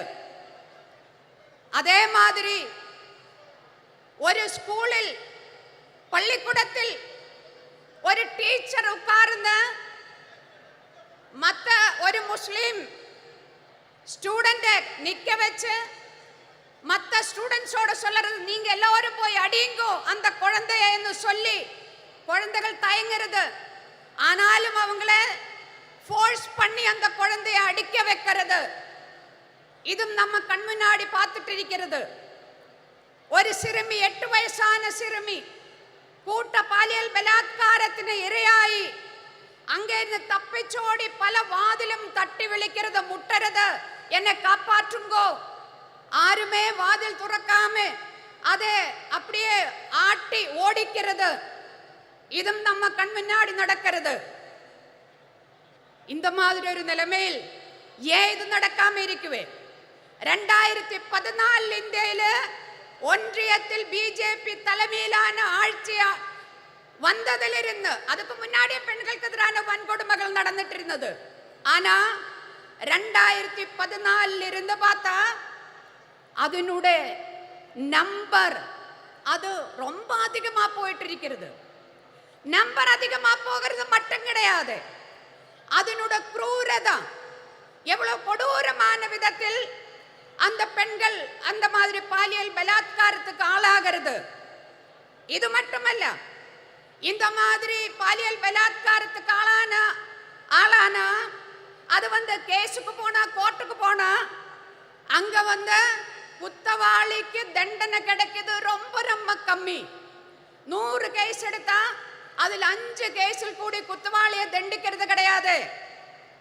அது மட்டுமா, ரொம்ப ரொம்ப இந்தியாவில் இருக்கிற பெண்கள் இன்னைக்கு போர் முகத்தில் நிற்கிற மாதிரி യുദ്ധ സമാനമായ ഒരു സാഹചര്യത്തിലൂടെ ഇന്ത്യയിലെ സ്ത്രീകൾ കടന്നു പോകുന്നു എന്ന് പറയുന്നതിന് പ്രധാനപ്പെട്ട 2 കാരണങ്ങൾ ഇരിക്കുന്നത്. ഒന്ന്, ഇന്ത്യയിൽ நிறைய சட்டங்கள் இருக்கிறது.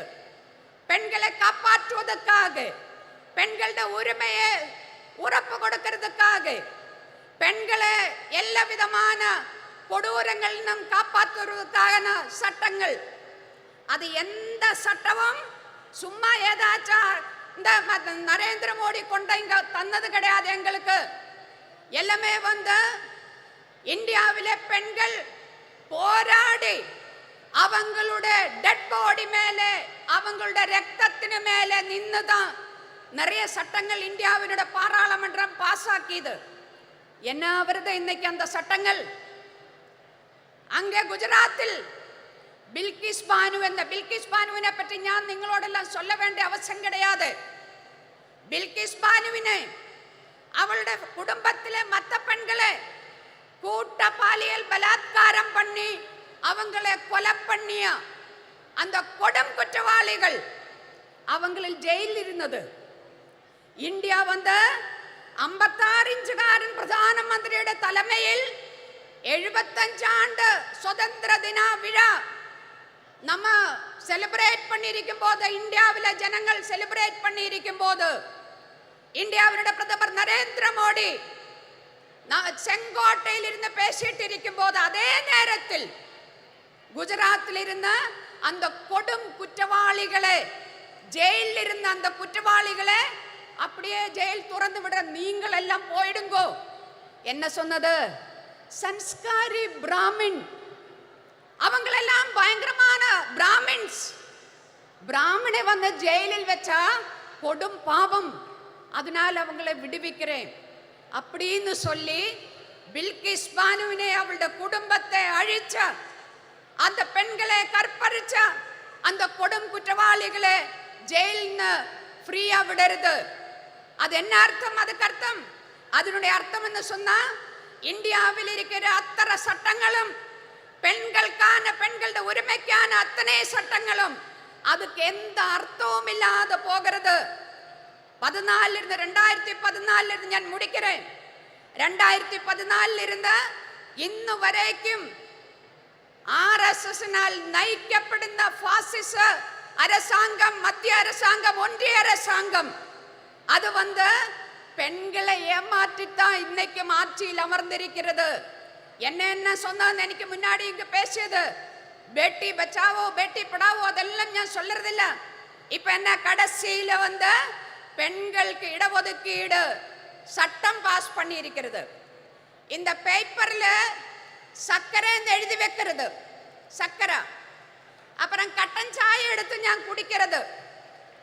அந்த கட்டன் சாயில விலைவாசினால சக்கரை கிடையாது. இன்னைக்கு சென்டர் அங்க இருந்த சக்கரை கொடுக்கறது கிடையாது. இங்க தமிழ்நாட்டில் சக்கரை கொடுக்கறதா என்னன்னு தெரியல எனக்கு. ஆனா இந்த கட்டன் சாய் இப்படி பார்த்து, அல்ல சாரி, இந்த பேப்பர்ல சக்கரான்னு எழுதி இருக்கிறது இப்படி ஒரு முறை பார்த்து, கட்டன் சாயா குடிச்சா மதுரிக்குமா, இனிப்பாயிருக்குமா? அதே மாதிரி தான் ஏட்டிலே புக்கிலே பசு புல்லு தின்ன மாட்டே. மகளிருக்கு இடஒதுக்கீடு சட்டம்னு சொல்லி பாஸ் பண்ணிது தெய்வம் ஆறு? நரேந்திர மோடி. ஆனா இது எப்ப அமல்படுத்துவே? ஏதாச்சும் சொல்லி இருக்கிறதா? இன்னைக்கு அமல்படுத்ததா? நாளைக்கு அமல்படுத்துறதா? 2024 அமல்படுத்துறதா? எதுவுமே சொல்லுறதில்ல. நரேந்திர மோடியோட வாழ்வில் இது பார்க்க முடியுமா என்னன்னே சொல்லுறதில்ல. பெண்களை ஏமாற்றி ஆட்சியில் அமர்ந்திருக்கிற நரேந்திர மோடி அரசாங்கத்தை ஒழிச்சு கட்டுறதுக்காக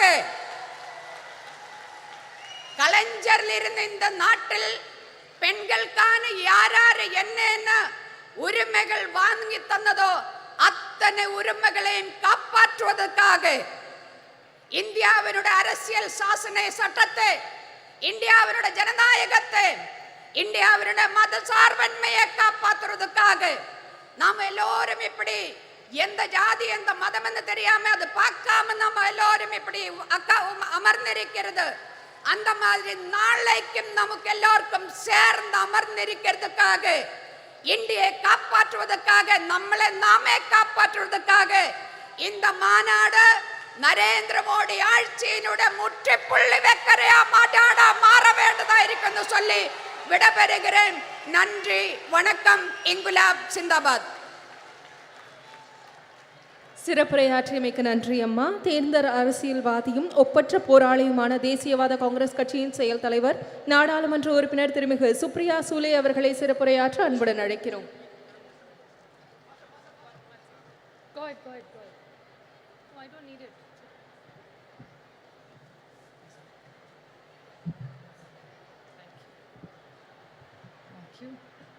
Vanakkam Chennai. Women's Rights Conference. Talapati MK Stalin Anna, Durga Anni, Mehbooba Mufti ji, Priyanka Gandhi ji, Dimple Yadav ji, Subhashini Ali ji, Annie Raja ji, Leshi Singh ji, Rakhi Bidlan, Sushmita Dev, Anubi Sadagiri Kanimoli, Helen Davidson, Namakkal Rani, all the honorable MPs, ministers, media, DMK leaders and policy makers. I thank the DMK for hosting this most wonderful event today here. And when I stand here, I must, when I start my speech, pay great honors and respect to Periyar, Annadurai, Kalingnar, Karunanidhi ji on his centenary year, Chhatrapati Shivaji Shahu Phule Ambedkar, which is the legacy we work, and a very special moment. Sena Tamila Enuma Podinile Imbatetan Vanda Payuda Kadanile. What I have been told this means is Tamil is a very sweet language and it's like sweet honey when you get. So Tamil, which is a beautiful language, which I fortunately in Parliament am surrounded by DMK. There is Baluji, our leader, who sits in the front, Sonia ji who sits in the front. Then I have Raja, I have Daya, I have all Sumati, my friend, who sits right behind me, Jyoti Mani. I have all my other friends. I was listing them out. Shabir, who sits right next to me. My younger brother, who's sitting right next to you. All of them. Karti Chidambaram. So sometimes I'm confused whether I'm in NCP or I'm in DMK because I'm surrounded only by DMK. And I'm going to request Stalin Anna that we are fighting for our party and symbol in Maharashtra. So if Maharashtra doesn't get a ticket, I know one ticket I will get is from DMK in the Tamil Nadu here. But it's really wonderful to be here because Tamil Nadu has a rich legacy. It's a state which has done social justice. The state which I come from, of Shahu Phule Ambedkar's, you have the same rich legacy of Periyar, Annadurai, and of Karunanidhi ji. So we feel very proud, and I was very blessed and lucky to meet Karunanidhi ji whenever he came to Delhi. So I had the opportunity to take his blessings and learn few things, and the opportunity to work with his children who have such a big legacy of the DMK party. So it's an honor for us to be here. And the beauty of DMK and Tamil Nadu is that here I asked somebody today before coming here, what are the few things the Tamilian pride is?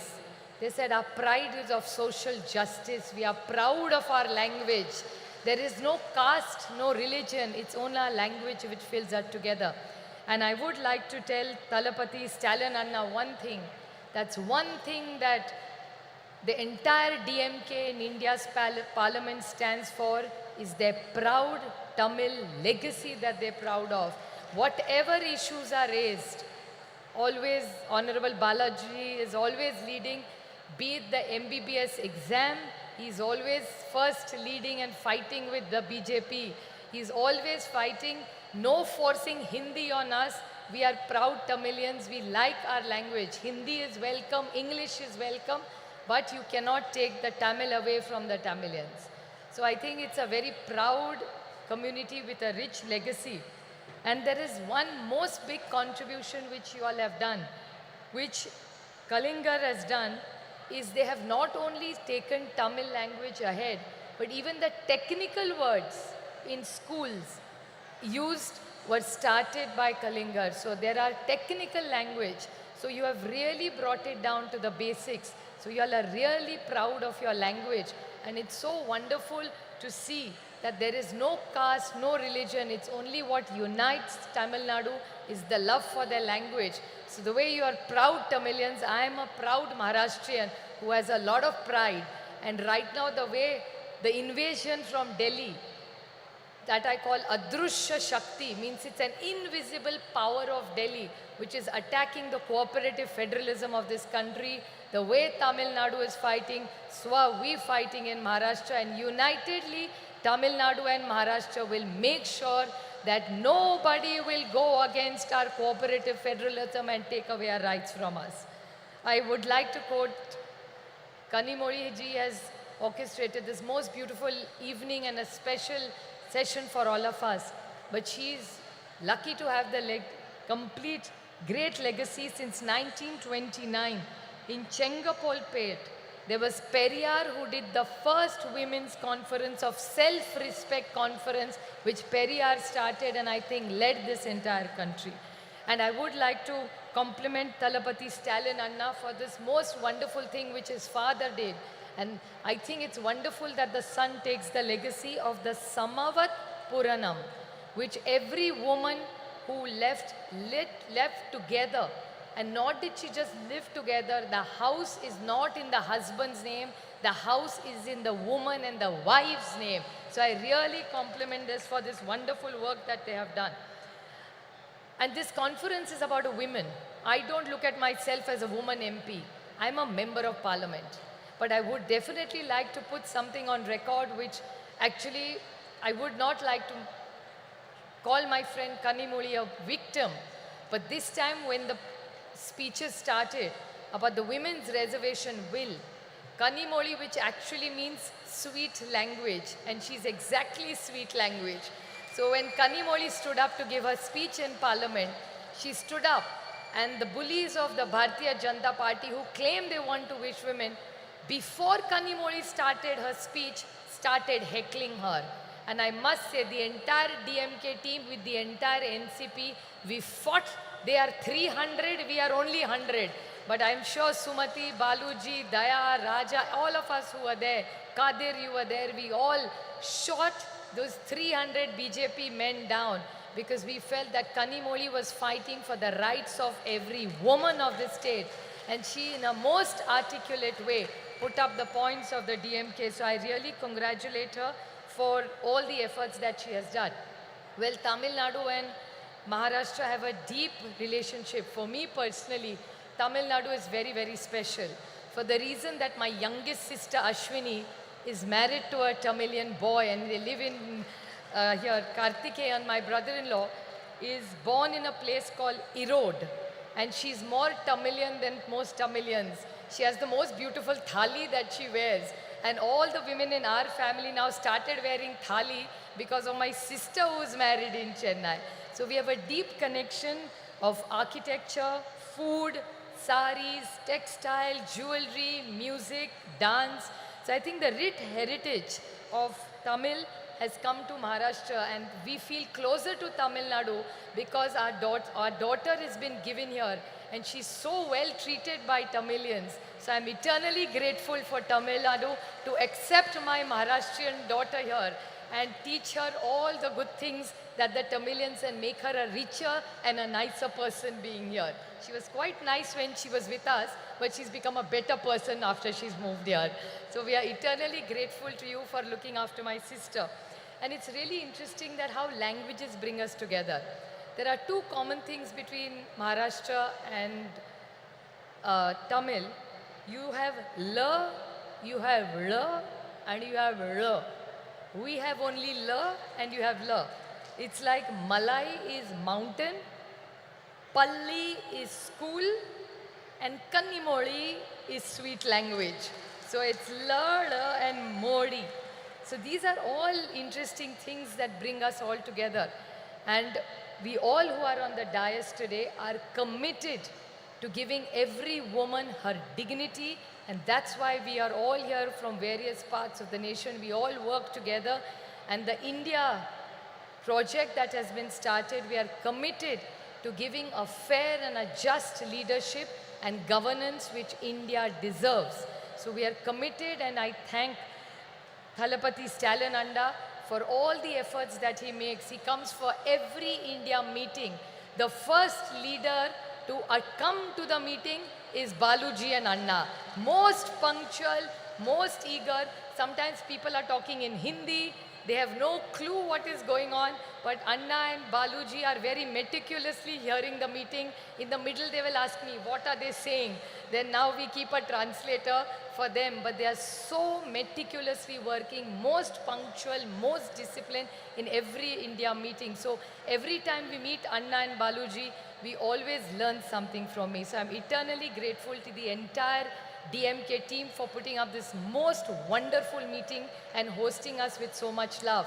Just a last note I would like to remain, when I see so many women, my most favorite thing in the world and the most favorite flower of mine is jasmine. And the Mallipu is most beautiful, which is Mallipu is the best quality Mallipu you get is in Chennai. And every time I come to Chennai, I take 2 kilos of Mallipu for my mother. It's the most precious gift that I can give my mother. And while I was walking, when I came to meet Anni, I saw in the audience, I could smell this beautiful fragrance of happiness, joy, and celebration.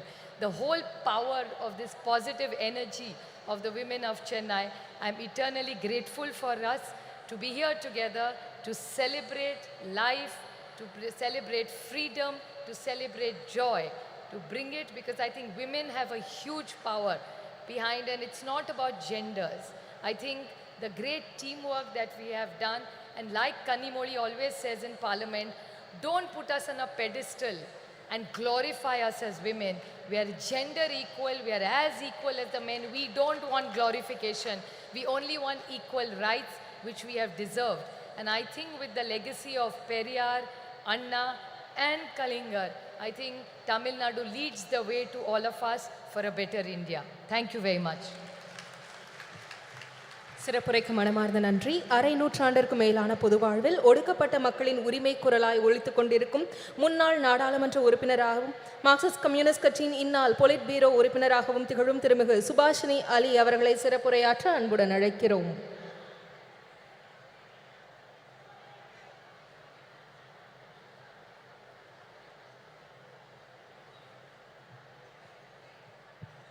Vanakkam.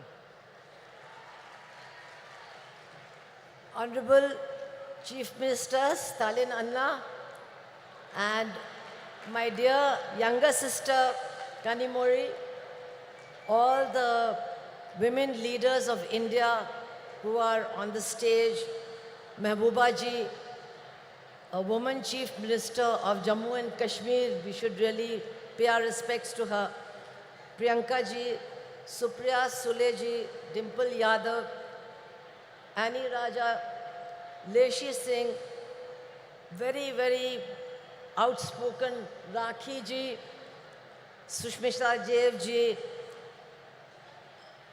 Sayogi Sahodadal, all my Annas and all my Akkas, Neriya Akka, Neriya Anna.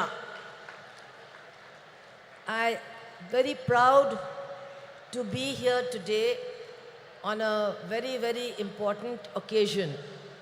Of course, today we are here to remember Kalainar M. Karunanidhi. But today is a very important day in the history of our country.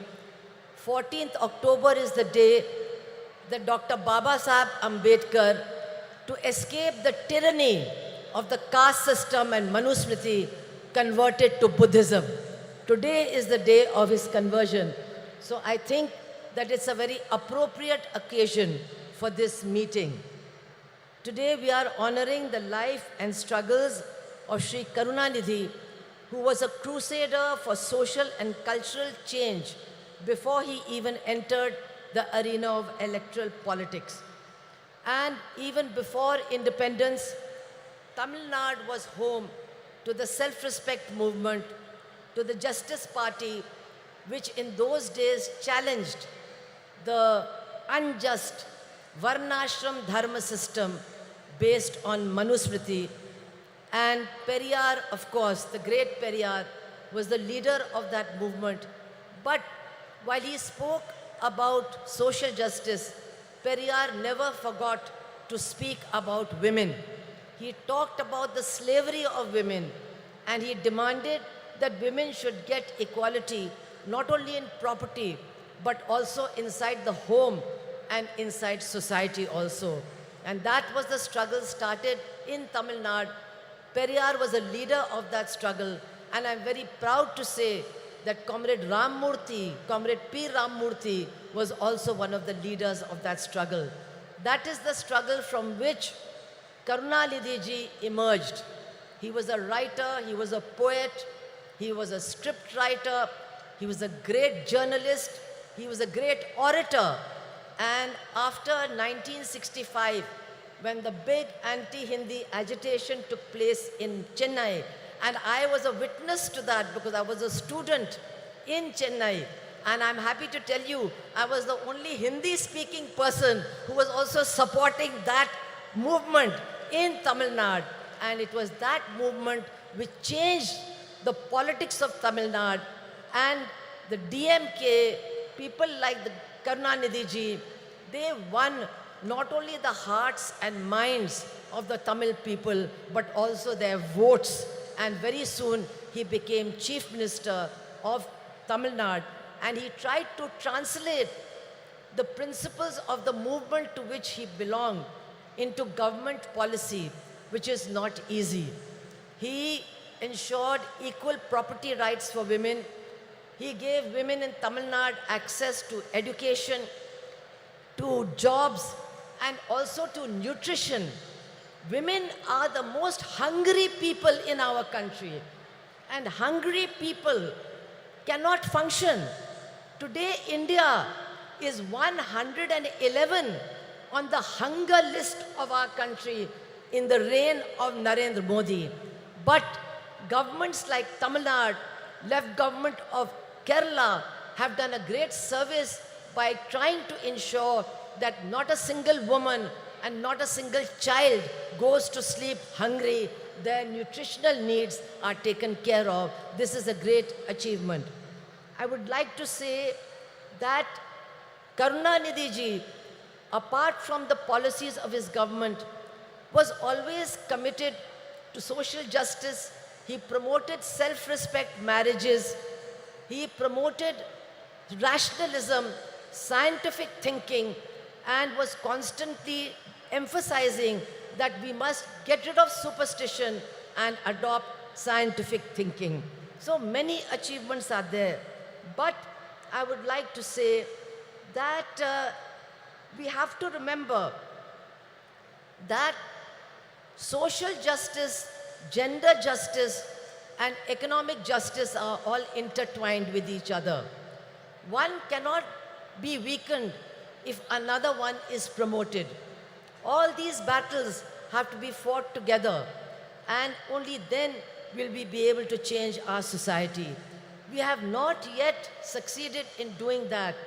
And today, actually, what we are witnessing is an onslaught by the Manuvadi forces against the struggle for progress, the struggle for justice, and the struggle for equality. We must understand who these people are who are ruling the country. Their mentors are the RSS, who in 1949 declared, we do not accept this constitution of Dr. Baba Saheb Ambedkar. The RSS declared that and said, we want to create a society based on Varnashram Dharma, based on Manusmriti. We will have a society based on that. And my dear sisters and brothers, for the last 9 years, that is what they have been doing. They have been trying to destroy the constitution, and they have been trying to replace it with Manuvadi laws and Manuvadi implementation of laws. And it is women who have suffered the most. It is women who are facing the worst kind of terror and oppression, especially in BJP-ruled states.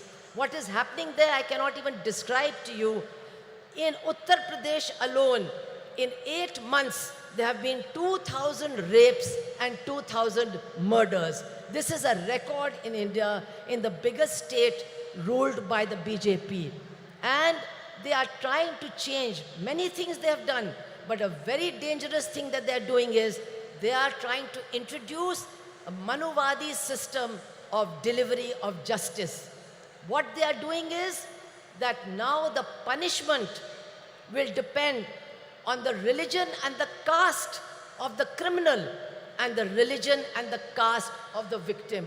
So that is why we see that on Independence Day, 15th of August, Narendra Modi's state of Gujarat releases mass murderers and mass rapists who have destroyed Balkis Banu's family, who killed her 2 children and raped her mother, raped her sister-in-law, and killed the male members of her family. They were released on the 15th of August last year.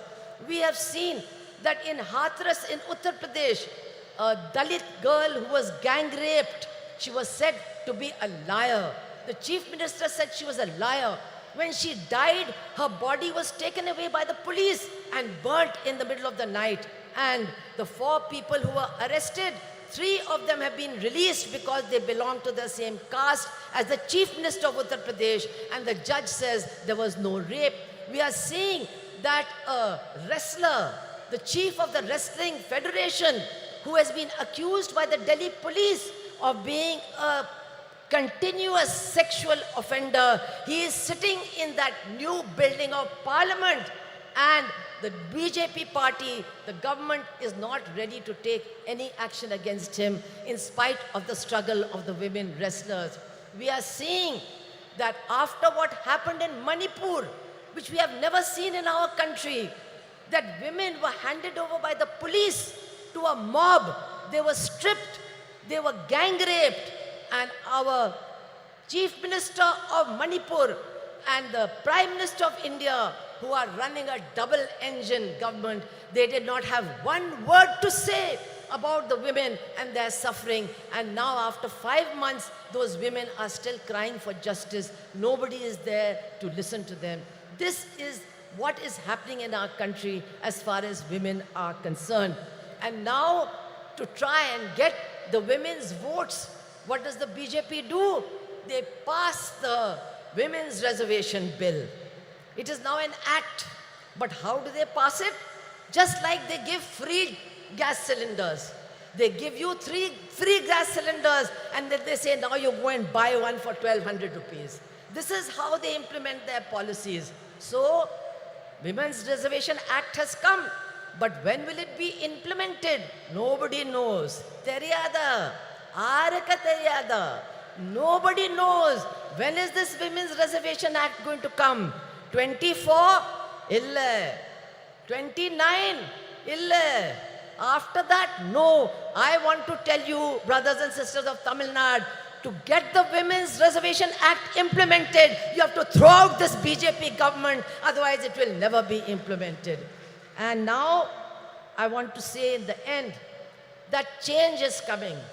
There is no doubt about it, change is coming. We can feel the winds of change.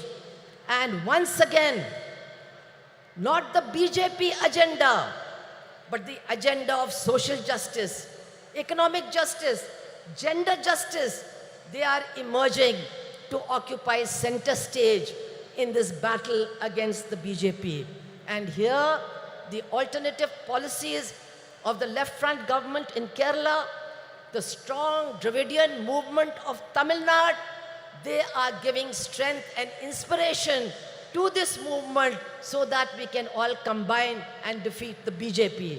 I would only like to appeal to all my women, sisters over here, all the women over here, that yes, we are struggling for social justice, but we must remember, we must insist that social justice is not complete without gender justice, without justice for women. social justice cannot be complete without economic justice, without justice for the poor and for the exploited workers and peasants of this country.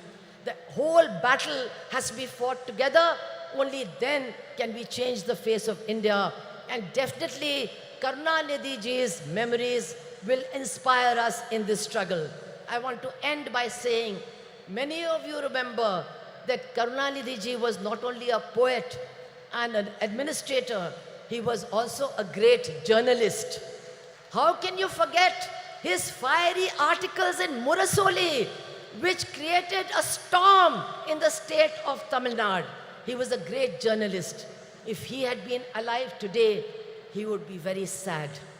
He would be very sad to see that India is going to the bottom as far as press freedom is concerned. He would have been sad, but he would have been leading the struggle against what is happening to journalists and journalism in our country. He would have led the... I think Sonia ji has come. We can all welcome her and then I'll complete.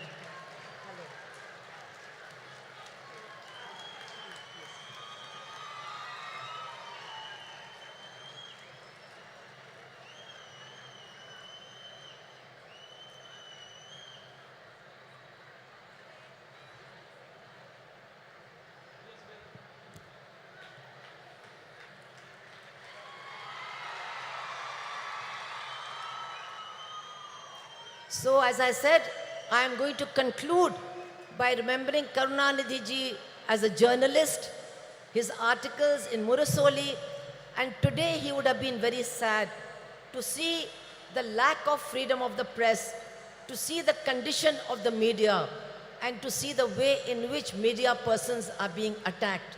But I am sure that if he was alive today, Karunanidhi ji would be leading the battle for those of our journalists who have been killed, who have been wounded, and for our friends of NewsClick who are being arrested on completely false charges. Karunanidhi ji would have been leading this battle. And so I would like to end by saying that in our struggles for a different future, for a future of equality and social justice and gender justice, we are certainly getting inspiration from Karunanidhi ji. His memory is inspiring us to struggle, and his memory will inspire us to win. Thank you all very much. Inqilab Zindabad. Thank you ma'am. மகளிர் உரிமை மாநாட்டிற்கு வருகை தந்துள்ள காங்கிரஸ் மூத்த தலைவர் திருமிகு அன்னை சோனியா காந்தி அவர்களை வருக வருக என உங்களின் பலத்த கரகோஷங்களுடன் மீண்டும் ஒரு முறை அன்புடன் வரவேற்கிறோம். மாண்புமிகு தமிழ்நாடு முதலமைச்சர் அவர்கள் அன்னை சோனியா காந்தி அவர்களுக்கு நினைவு பரிசு வழங்கி சிறப்பிப்பார்கள். அன்னை Sonia Gandhi will be honored by the Honorable Chief Minister of Tamil Nadu.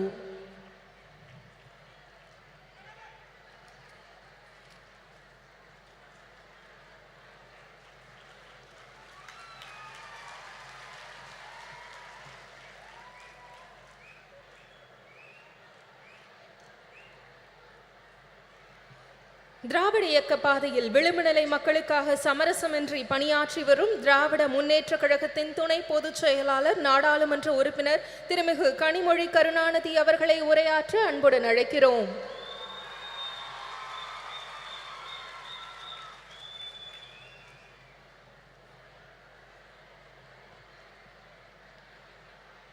சகோதரர்களே, சகோதரிகளே என்று அழைத்தால் அதில் கூட பாகுபாடு வந்துவிடும் என்று உடன்பிறப்பே என்ற ஒற்றை சொல்லால்,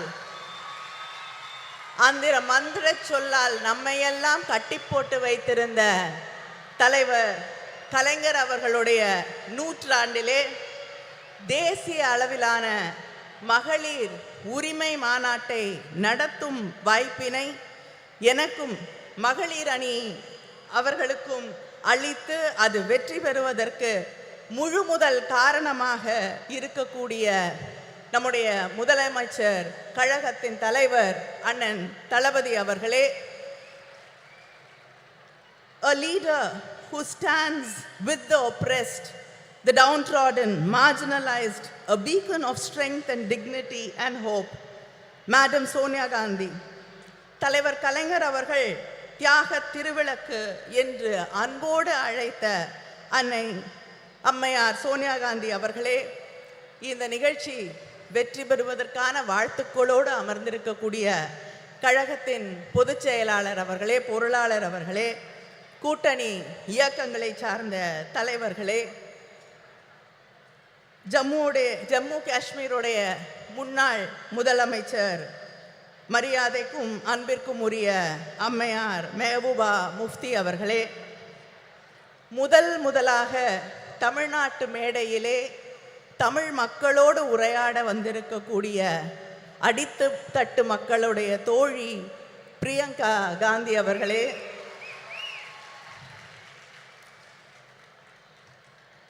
my friend and my sister,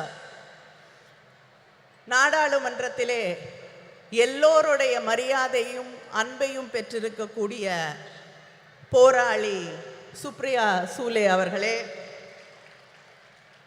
சமூக மாற்றம், பொருளாதார நீதி இவற்றுக்காக தன் வாழ்நாளெல்லாம் சுழன்று பணியாற்றக்கூடிய தோழியர் சுபாஷினி அலி அவர்களே, தோழியர் ஆனி ராஜா அவர்களே, சமூக நீதிக்காக தன் வாழ்நாளெல்லாம் பாடுபட்ட முலாயம் சிங் அவர்களுடைய குடும்பத்தைச் சேர்ந்த டிம்பிள் யாதவ் அவர்களே, சாதிவாரி கணக்கெடுப்பில் புரட்சி செய்திருக்கக்கூடிய முதலமைச்சர் நிதிஷ்குமார் அவர்களின் கட்சியின் அமைச்சர் லேஷி சிங் அவர்களே, டெல்லி சட்டமன்றத்தின் துணை சபாநாயகர் ராக்கி பிட்லன் அவர்களே, திரிணாமுல் காங்கிரஸிலிருந்து வந்து ஆணித்தரமாக அழுத்தமாக உரையாற்றி அமர்ந்திருக்கக்கூடிய சுஷ்மிதா தேவ் அவர்களே, மகளிர் அணியுடைய செயலாளர் ஹெலன் டேவிட்சன் அவர்களே, தொண்டரணியின் செயலாளர் நாமக்கல் ராணி அவர்களே,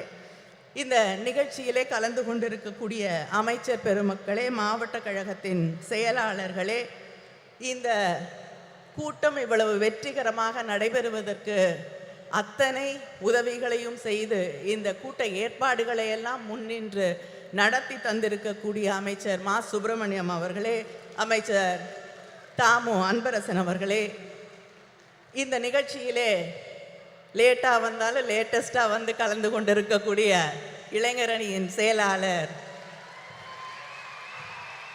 உதயநிதி அவர்களே, அவர் உள்ளிட்ட அணி செயலாளர்களே, நாடாளுமன்ற உறுப்பினர்களே, சட்டமன்ற உறுப்பினர்களே, திராவிட முன்னேற்றக் கழகத்தின் முன்னணி செயல் வீரர்களே, உங்கள் அத்தனை பேருக்கும் என்னுடைய நன்றியை வணக்கத்தை தெரிவித்துக் கொள்கிறேன். ஒரு மெழுகுவர்த்தியை ஏற்றினால் 1000 விளக்குகளை ஏற்ற முடியும். அறிவொளி பெற்ற ஒரு பெண்ணாலும் அத்தகைய ஒளியை உருவாக்க முடியும் என்று சொன்னவர் தலைவர் கலைஞர் அவர்கள். அப்படி அறிவொளி பெற்ற தீபங்களாக இந்த நிகழ்ச்சியிலே கலந்து கொண்டிருக்கக்கூடிய எங்கள் மகளிர் அணியின் சகோதரிகள் அத்தனை பேருக்கும் என்னுடைய வாழ்த்தை, வரவேற்பை, நன்றியை தெரிவித்துக் கொள்கிறேன். மகளிர் மாநாடுகள் என்பது, மகளிர் உரிமை மாநாடுகள் என்பது நம்முடைய திராவிட இயக்கத்திலே 100 ஆண்டு வரலாற்றை கொண்டிருக்கக்கூடிய ஒன்று. தந்தை பெரியார் அவர்கள் நடத்திய மாநாட்டிலே கண்ட கனவுகள் தான் தலைவர் கலைஞரின் ஆட்சி காலத்திலே பெண்களின் கல்வியாக, பொருளாதார முன்னேற்றமாக, வேலை வாய்ப்பாக, அரசு பணிகளிலே வாய்ப்புகளாக மாறி பெண்களுடைய வாழ்க்கையையே மாற்றி இருக்கக்கூடிய சாதனைகளாக மிளிர்ந்தது. அதுபோல இந்த சமூகத்திலே பேசக்கூடியவர்கள் எல்லோரும் ஒன்றை குறிப்பிட்டு சொல்லுவார்கள், ஒரு பெண்ணுக்கு ஆண் தான் பாதுகாப்பு. சொல்லுவாங்களா இல்லையா? பெண்களுக்கு ஆண் இருந்தால் தான் பாதுகாப்பு என்று. ஆனால் இந்தியாவிலே முதல் முறையாக காவல்துறையிலே பெண்களுக்கு வாய்ப்பளித்து ஆணுக்கும் பெண்ணால் பாதுகாப்பு அளிக்க முடியும் என்பதை நிரூபித்து காட்டிய தலைவர் நம்முடைய தலைவர் கலைஞர் அவர்கள். நம்முடைய தலைவர் கலைஞர் அவர்களின் ஆட்சியின் நீட்சியாக இன்று நம்முடைய அண்ணன் தளபதி அவர்களுடைய அரசு தொடர்ந்து பெண்களுக்கான வாய்ப்புகளை, பெண்களை பேணி காக்கக்கூடிய ஒரு ஆட்சியாக இன்று மிளிர்ந்து கொண்டிருக்கிறது. ஆட்சி பொறுப்பேற்று கொண்ட அதே நாளிலே பெண்களுக்கான இலவச பயணம், பேருந்து பயணத்தை விடியல் பயணமாக அறிவித்து யாரும் பெண் வீட்டை விட்டு வெளியில போகக்கூடாதுன்னு சொல்ல முடியாத ஒரு நிலையை உருவாக்கி காட்டியவர் நம்முடைய முதலமைச்சர் அவர்கள். அதே போல கல்விக்காக பெண் படிக்க வேண்டும் என்ற ஒரு கனவோடு இருக்கக்கூடிய பெண்ணின் கனவை எதுவுமே சிதைத்து விடக்கூடாது என்பதற்காக நீ எவ்வளவு படித்தாலும் உன்னோடு ஒரு அண்ணனாக தந்தையாக நான் நிற்கிறேன் என்று அவள் படித்து முடிக்கும் வரை 1000 ரூபாய் வழங்கக்கூடிய ஆட்சி திராவிட முன்னேற்ற கழக ஆட்சி, நம்முடைய அண்ணன் தளபதி அவர்களுடைய ஆட்சி. அதே போல வீட்டிலே இருக்கக்கூடிய சகோதரிகளை பற்றி யாராவது கேட்டா வீட்டில் என்ன பண்ணுறாங்கன்னு கேட்டால் சொல்லுவாங்க சும்மா இருக்காங்கன்னு. யாராவது சும்மா இருக்கீங்களா? இல்லை. எல்லாரும் எழுந்துக்கிறதுக்கு முன்னாடி எழுந்து அந்த வேலையெல்லாம் நான் சொல்லி முடித்தேன்னா 10 நிமிஷம் ஆயிரும். பெருக்கி சமைச்சு துணி துவைச்சு என்று ஓடிக்கொண்டே இருந்து எல்லோரும் தூங்கிய பிறகு உறங்க செல்லக்கூடிய உழைப்பின் சிகரங்களாக இருக்கக்கூடிய உங்களுக்காக உங்கள் உழைப்பை நான் மதிக்கிறேன், நான் ஏற்றுக்கொள்கிறேன், கொண்டாடுகிறேன் என்று சொல்லக்கூடிய வகையிலே கலைஞர் உரிமை தொகை உதவித்தொகை இல்லை என்று சொல்லி உரிமை தொகை என்று சொன்னவர் நம்முடைய முதலமைச்சர் அண்ணன் தளபதி அவர்கள். இதுதான் திராவிட மாடல் ஆட்சி. இந்த ஆட்சியிலே தான் இங்கே வந்திருக்கக்கூடிய சகோதரிகளிலே தமிழ்நாட்டிலே 11 பெண் மேயர்கள் இருக்கிறார்கள். இங்கே இருக்காங்க 11 பெண் மேயர்கள் இருக்கக்கூடிய மாநிலம் தமிழ்நாடு. இப்படிப்பட்ட வாய்ப்புகளை எல்லாம் உருவாக்கி தந்து கொண்டிருக்கக்கூடியவர்கள் நாம். ஆனால் ஒன்றிய அரசாங்கத்திலே நம்முடைய பிரதமர் இருக்கிறார். நாரி சக்தி, பெண் சக்தி என்று சொல்லி பெருமையாக பேசுவார். அவருடைய உரையாடல்கள் எல்லாம் பெண் சக்தியை, நாரி சக்தியை நாங்கள் கொண்டாடுகிறோம் என்று பொய் புரட்டுகளை எல்லாம் சொல்லி கொண்டிருப்பார்கள். இங்கே பேசியவர்கள் எல்லாம் குறிப்பிட்டு சொன்னது போல ஒரு மகளிருக்கான மசோதாவை கொண்டு வந்தார்கள். யூபிஏ ஆட்சியிலே 2010 அம்மையார் சோனியா காந்தி அவர்கள் வலியுறுத்தலிலே நம்முடைய ஆதரவோடு மகளிர் மசோதா நிறைவேற்றப்பட்டது ராஜ்யசபாவில். அதுக்கு எந்த கண்டிஷனும் கிடையாது. இதெல்லாம் இருந்தாதான் அதை நடைமுறைக்கு கொண்டு வருவோம் என்ற நிலை இல்லை. ஆனால் பிஜேபி மார்த்தட்டி கொள்கிறார்களே, நாங்கள் மகளிர் மசோதாவை கொண்டு வந்து விட்டோம் என்று. அந்த மகளிர் மசோதா இப்போ இல்லை, 10 ஆண்டுகள், 20 ஆண்டுகள், 50 ஆண்டுகள் ஆனால் கூட அந்த மகளிர் மசோதா நடைமுறைக்கு வர முடியாத ஒரு மசோதாவை அவர்கள் கொண்டு வந்து தேர்தலுக்காக பெண்களை ஏமாற்ற துடித்து கொண்டிருக்கிறார்கள். இந்த ஆட்சியில, ஒன்றியத்திலே இருக்கக்கூடிய பிஜேபி ஆட்சியிலே எந்த பெண்ணுக்காவது பாதுகாப்பு இருக்கிறதா என்று நீங்கள் சிந்தித்து பார்க்க வேண்டும். மணிப்பூர் பற்றி எரிந்து கொண்டிருக்கிறது. 50,000 பேருக்கு மேல் தன் வீடுகளை விட்டு நூற்றுக்கணக்கான முகாம்களிலே வாழ்ந்து கொண்டிருக்கிறார்கள். நானும் சுஷ்மிதா தேவ் அவர்களும் அந்த முகாம்களை சென்று பார்த்த பொழுது அங்கே பெரும்பாலும் பெண்களும் குழந்தைகளும் வாழ முடியாத நிலையிலே சொல்லுனா துயரோடு வாழ்ந்து கொண்டிருக்கிறார்கள். அவர்கள் இன்று வரை மாதக்கணக்கிற்கு பிறகும் இன்றும் வீட்டிற்கு போக முடியாத நிலை. இதே பிஜேபி குஜராத்திலே செய்த அட்டூழியங்களை, அநியாயங்களை, பெண்கள் எந்த அளவிற்கு பாதிக்கப்பட்டார்கள் என்பதை நாம் இன்று வரை மறந்து விட முடியாது. மத கலவரங்கள், காழ்ப்புணர்வு அரசியல், வெறுப்பு அரசியல் என்று வரும் பொழுது மிகப்பெரிய அளவிலே பாதிக்கப்படுவது பெண்கள் தான் என்பதை இங்கே இருக்கக்கூடிய சகோதரிகள் உணர்ந்து கொள்ள வேண்டும். மணிப்பூரிலே இந்த நிலை. இந்த நாட்டின் முதல் குடிமகள் என்று சொல்லக்கூடிய குடியரசுத் தலைவர் அவங்க இல்லாம அவங்களை அழைக்க கூடாது என்ற அந்த நிலைப்பாட்டோடு பெண் ஒடுக்கப்பட்ட சமூகத்தைச் சேர்ந்த ஒரு பெண் என்ற ஒரே காரணத்திற்காக அந்த அம்மையார் கோயிலுக்குள்ள போக முடியாது, பாராளுமன்றத்திற்கு வர முடியாது என்று அவமானப்படுத்தப்படக்கூடிய ஒரு நிலை இந்த நாட்டினே முதல் குடிமகளுக்கு நடந்து கொண்டிருக்கிறது என்பதை நாம் மறந்துவிட முடியாது. அதே போல பக்கத்திலே பாண்டிச்சேரியில பிஜேபி கூட்டணியிலே இருக்கக்கூடிய ஒரு அரசாங்கத்திலே ஒரு அமைச்சர், பெண் அமைச்சர் ராஜினாமா கடிதம் கொடுக்க வேண்டிய நிலைக்கு தள்ளப்பட்டிருக்கிறார். அந்த ராஜினாமா கடிதத்திலே அவர் குறிப்பிட்டு சொல்லுகிறார், நான் ஒரு பெண், ஒரு தலித் என்பதால் இன்று இந்த நிலைக்கு ஆளாக்கப்பட்டிருக்கிறேன், ராஜினாமா செய்ய வற்புறுத்தப்பட்டிருக்கிறேன், எனக்கு வேறு வழி இல்லை என்று ஒரு அமைச்சர் சொல்லக்கூடிய நிலை. அதே போல டெல்லியிலே விளையாட்டு வீராங்கனைகள் தங்களுடைய நியாயத்திற்காக மாதக்கணக்கிலே போராடினார்கள். இந்த ஆட்சியிலே அவர்களுக்கு நியாயம் கிடைத்ததா? இல்லை. இப்படி யாருக்குமே அது குடியரசுத் தலைவராக இருக்கட்டும், வீராங்கனைகளாக இருக்கட்டும், அமைச்சர்களாக இருக்கட்டும், சாதாரண சாமானிய வீட்டு பெண்களாக இருக்கட்டும், யாருக்குமே பாதுகாப்பில்லை, நியாயம் இல்லை என்று இருக்கக்கூடிய ஒரு நிலையைத்தான் மத்தியிலே ஒன்றியத்திலே இருக்கக்கூடிய பிஜேபி ஆட்சி உருவாக்கி தந்திருக்கிறது. இந்த நிலை இந்த நாட்டிலே நீடிக்க வேண்டுமா? நீடித்தால் பெண்களுக்கு பாதுகாப்பு இருக்கிறதா என்பதை நீங்கள் சிந்தித்து பார்க்க வேண்டும். வேலை வாய்ப்பு நம்முடைய ஆட்சி தமிழ்நாட்டில் இன்னைக்கு இந்தியாவிலே அதிகமாக பெண்கள் வேலைக்கு போகக்கூடிய பெண்கள் இருக்கக்கூடிய 43% பெண்கள் வேலைக்கு போகக்கூடிய வாய்ப்பை பெற்றிருக்கக்கூடிய மாநிலமாக நாம் பெருமையாக பேசக்கூடிய நிலை இருக்கிறது. ஆனால் இந்த நாட்டிலே பிஜேபி ஆட்சியில் முதல்ல 2016-17 15% பெண்கள் வேலைக்கு போகக்கூடிய வாய்ப்பு இருந்தது. ஆனால் இன்று அது 8% இந்த பிஜேபி ஆட்சியிலே அது குறைந்திருக்கிறது.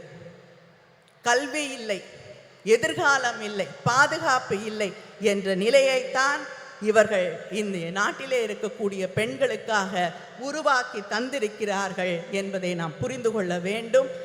சரிசமமாக தேர்தல் களத்திலே வாக்களிக்கக்கூடியவர்களாக பெண்கள் இருக்கிறார்கள். 50% வாக்குகள் பெண்களிடமிருந்து வருகிறது. ஆனால் அங்கே இருக்கக்கூடிய பாலிசி டிசிஷன் எதிலும் பெண்களுடைய கருத்துக்கள் கேட்கப்படுவதில்லை. பெண்களுக்கு இடம் இல்லை, பெண்கள் ஒதுக்கப்படுகிறார்கள் என்ற அந்த நிலைதான் நீடித்து கொண்டிருக்கிறது. நாங்கள் யாசகம் கேட்கவில்லை, எங்கள் உரிமைகளுக்காக போராடுகிறோம் என்று இந்த நாட்டிலே இருக்கக்கூடிய பெண்கள் நிமிர்ந்து நின்று போராட வேண்டிய அந்த கட்டத்திலே நாம் நின்று கொண்டிருக்கிறோம் என்பதை மறந்துவிடக் கூடாது. Politics should be determined, defined and decided with opinions, concerns and aspirations of women. Without that, there should be no politics, no policy making and no governance without listening to what we want to say. Let us come together, let us rewrite history and make sure there is justice. Justice just not for the women of this country, but justice for everybody, every human being in this country. Thank you.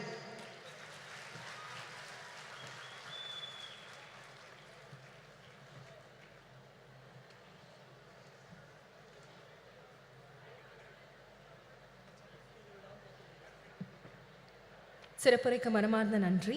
இந்தியாவின் எந்த மூலையில் அநீதி இழைக்கப்பட்டாலும் அதற்கு எதிராக குரல் கொடுப்பவர், ஒடுக்கப்பட்ட மக்களின் உரிமைகள் பறிக்கப்படும் போது களத்தில் நின்று போராடுபவர். இந்திய தேசிய காங்கிரஸ் கட்சியின் பொதுச் செயலாளர் திருமிகு பிரியங்கா காந்தி வத்ரா அவர்களை சிறப்புரையாற்ற அன்புடன் அழைக்கிறோம்.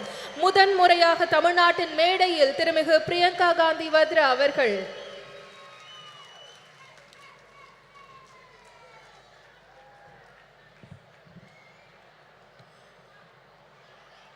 Thiru M.K. Stalin ji, Srimati Sonia Gandhi ji, Tirumati Kanimodi Karunanidhi ji,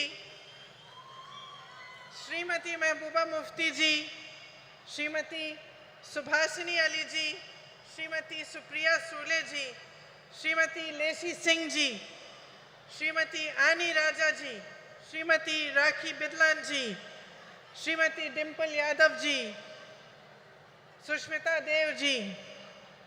It is an honor for me to be here today to commemorate the 100th birthday of Thiru K. Karunanidhi and share the stage on this special meeting for women with all of you. 32 years ago, on the darkest night of my life, I first set foot on this land of Tamil Nadu. I was here to collect my father's shattered body. I was 19 years old and my mother was just a few years younger than I am today. As the door of the plane opened, the night grabbed us and drew us in. But I was not afraid of it because the worst thing I could have imagined had already happened. A few hours earlier, my father had been killed. I had walked towards my mother that night, knowing that the words I was to speak would break her heart. Yet I spoke them, and I watched as the light of happiness was extinguished from her eyes forever. We walked down the stairs of the plane onto the tarmac of Minambakam Airport Terminal, shocked and alone. Then suddenly, as if sent by the embarrassed gods who had failed us, a crowd of women dressed in blue saris surrounded us. They were ladies who worked at the airport. They held my mother in their arms and cried inconsolably with her as if they were all my mothers, as if they too had lost their beloved. In those shared tears, a bond formed between me, between my heart and the women of Tamil Nadu that I can neither explain nor ever erase. Ningal Daniyen Thai, Ningal Daniyen Sahodari, Inge Uguludan, இருப்பதை நான் பெருமையாக கருதுகிறேன். இன்று நான் நம் அன்னை வரை பற்றி பேசப் போகிறேன். இந்திய நாட்டின் பெண்களை பற்றி பேசப் போகிறேன். I am here to remind you that we are the strength of this proud and beautiful nation, which is our motherland. My sisters, no matter how rich we are or how poor we are, no matter whether we live in big cities, small towns or villages, no matter how well educated we are or how much lack of opportunity we have faced, we are the bedrock upon which our families and our societies are built brick by brick. We are the ones that carry the weight of our society on our shoulders. We do this with grace and courage. We do it with tenacity and strength of will. And our capacity to absorb pain and suffering is immense. We are proud of these qualities which have been passed on in our bones through generations and generations of oppression. But my sisters, I am here to remind you that we are more than this. We are greater than our ability to bear suffering. We are the ones that nurture and hold, that give to our children and to all those around us unfailingly. We are the ones who teach courage, the ones who teach love. It is us who understand forgiveness and us who know how to fight fearlessly in the face of adversity. We are the workforce powering our nation forward, and we are the millions of young women aspiring towards a better future. We know how to rise from the darkest night to claim a new dawn. We have a light within each one of us that is capable of shining brighter than the sun. But that light has never been allowed the freedom and joy to shine in its fullness. It was almost 100 years ago that Tandai Periyar asked, Penien, Adimayanal, why were women enslaved? Then he answered this question in a series of revolutionary essays in which he wrote about the economic and social enslavement of women. It was he who laid the foundation for the empowerment of women in Tamil Nadu, which Thiru Annadurai and Thiru Karunanidhi carried forward. My sisters, this empowered you, the women of Tamil Nadu, to show the way of emancipation and progress to the rest of India.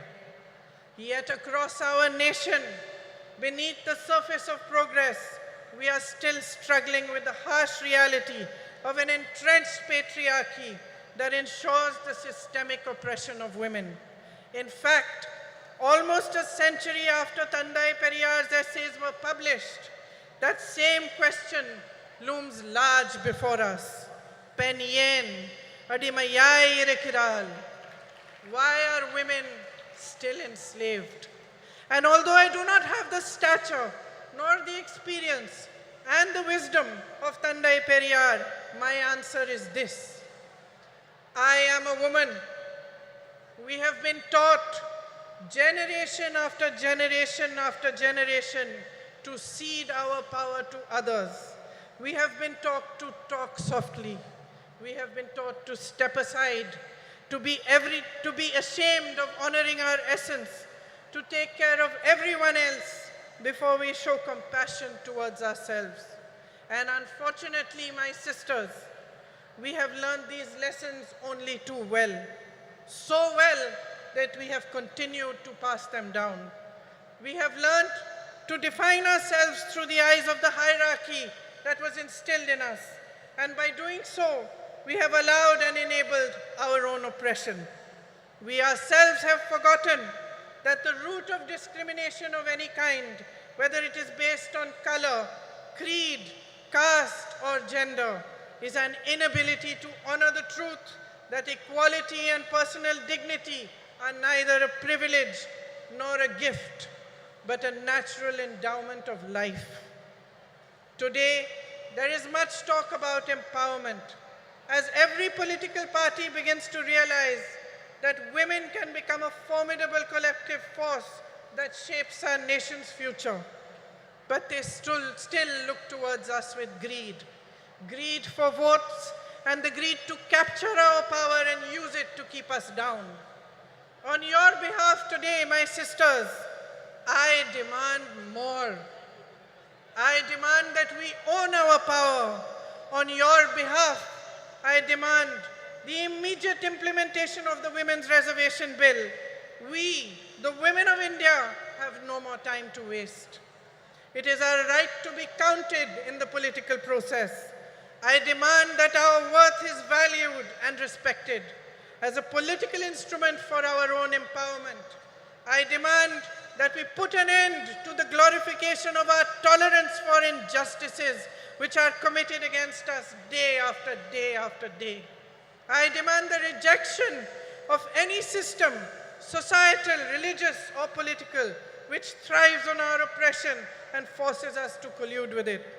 Every woman holds the right to express and embody her own power, and she should be free to exercise it. You are the essence of humanity. Each one of you, standing exactly where you are today, have the power to change your lives, but only if you deeply understand the unbridled potential of your sisterhood. Only if you see in each other the great value of coming together, of helping and holding each other and rising in solidarity with one another. My sisters, nothing can hold back the power of women when we stand as one. We are half the population of this country, half, no less. It is for us to set the barriers of caste, religion, state, language, and society aside. It is for us to recognize ourselves first and foremost as sisters who can unify into an unstoppable momentum for change. Today, as we stand here to commemorate Thirukarunanidhi Ji, a leader who understood the power of women, let us awaken to a new dawn. Let us create our own destiny. Thank you. Jai Hind.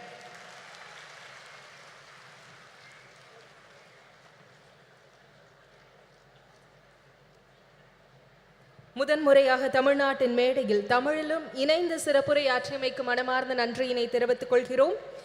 ஜனநாயக பற்றாளரும் ஜம்மு காஷ்மீர் மக்களின் பாதுகாப்பிற்காக அயராது பணியாற்றி வரும் முன்னாள் முதலமைச்சரும் மக்கள் ஜனநாயக கட்சியின் தலைவருமான திருமிகு மெஹபூபா முஃப்தி அவர்களை சிறப்புரையாற்ற அன்புடன் அழைக்கிறோம்.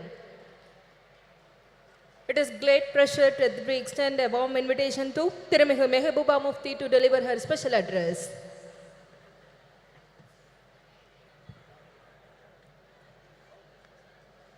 Respected Sonia Gandhi ji, Dalapati M.K. Stalin, Honorable Chief Minister of Tamil Nadu,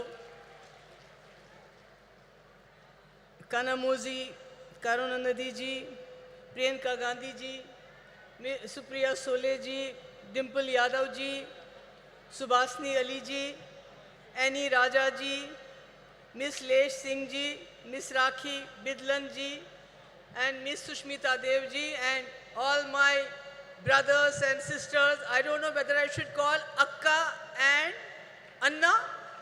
Is that right? This is for the first time I am making a speech by reading a script, because since I don't know Tamil, you don't know Urdu, so I'll try to be do my best.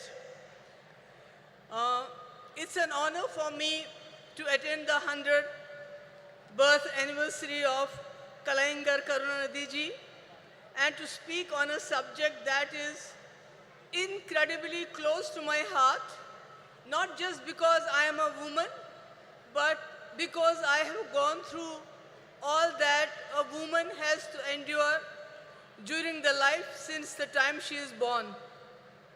Most people assume that women from privileged backgrounds like me have it easy, but that's not the case. Every woman, regardless of her religion, social status, caste, creed and color, undergoes tremendous challenges, sometimes simply to survive, let alone thrive, and I am sure the galaxy of women here will vouch for that. Even though born with privileged backgrounds, we have to work very, very hard, Female infanticide, child abuse, discrimination at home, discrimination at workplace, dowry deaths, rape, violence, and other atrocities keep happening to all of us. And one cannot simply state enough the huge role Karunanidhi ji played towards the emancipation and upliftment of women. His crusade in this direction started much before he entered politics. Even as a writer, blessed with a razor-sharp intellect, his scripts were ahead of his times. They strongly advocated equal rights for females and also helped in removing social stigmas and taboos associated with women by renouncing religious patriarchy. The empowerment of women was an integral and crucial part of his idea of social justice. Some of the path-breaking reforms that he introduced were free education for girl child, encourage remarriage of women, rehabilitate widows, encourage their remarriage, induct them into police force, reservation in local governance and government jobs, and also setting up self-help groups. Such was his vision and compassion that he went a step further in his efforts to bring in social security schemes for transgenders who are looked down upon in our society. I am pleased that his son and current Chief Minister, Stalin ji and Kanimuzi are carrying forward their father's legacy. Many initiatives besides the initiatives like providing free bus, monthly financial assistance to girls studying in government schools, 1,000 rupee to housewives who are heading the family.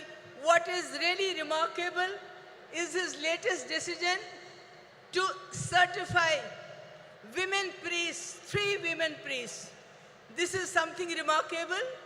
It is happening at a time when women are not allowed to enter religious places, whether they are Hindus or Muslims or whatever. This is really admirable, and I salute for this to you. And as far as I am concerned, I was chief minister just for 3 years, and I tried to bring in certain schemes for the girls. One was providing exclusive buses to the women, not free, but exclusive. But women had a sigh of relief, because I know, and these women know, what we have to go through when we travel by public transport. I think we all know what happens to us. So the women were relieved. Then I introduced a scooty, 50% subsidy to meritorious girls, college-going girls coming from very poor backgrounds. And today when I see the young ladies on the scooty going with their fathers sitting behind them, their brothers sitting behind them, I mean, it brings a smile, which is a very difficult thing in Jammu and Kashmir. After 2019, when everything was snatched from us, what this great country had given us, what the Indian Constitution had given us, the people of J&K have stopped smiling, except when Rahulji came with his brigade, this Bharat Jodo Yatra. I saw the smile on the faces of Kashmiris, from the faces of Jammu people after a long time. And then one more thing which I did during my tenure was to waive off stamp duty on the land that was purchased in the name of women. Can you imagine how many people started purchasing land in the name of their wives, their daughters, their sisters, instead of their sons? It was something, that 95% of the land was purchased in the name of women. But after I was gone, all these schemes were overturned and nothing is left today. Today when I am talking, making a speech at this point of time, there are conflicts going around the world. There are wars going in many parts of the world, like Palestine, Israel, Ukraine, Russia, and not to forget what is happening in our backyard, Manipur. And women are the worst sufferers when these wars take place, because not only do they suffer during these conflicts, they are left to pick up the pieces afterwards. So, when I look at our country today, I feel the women in our country are not in a good place.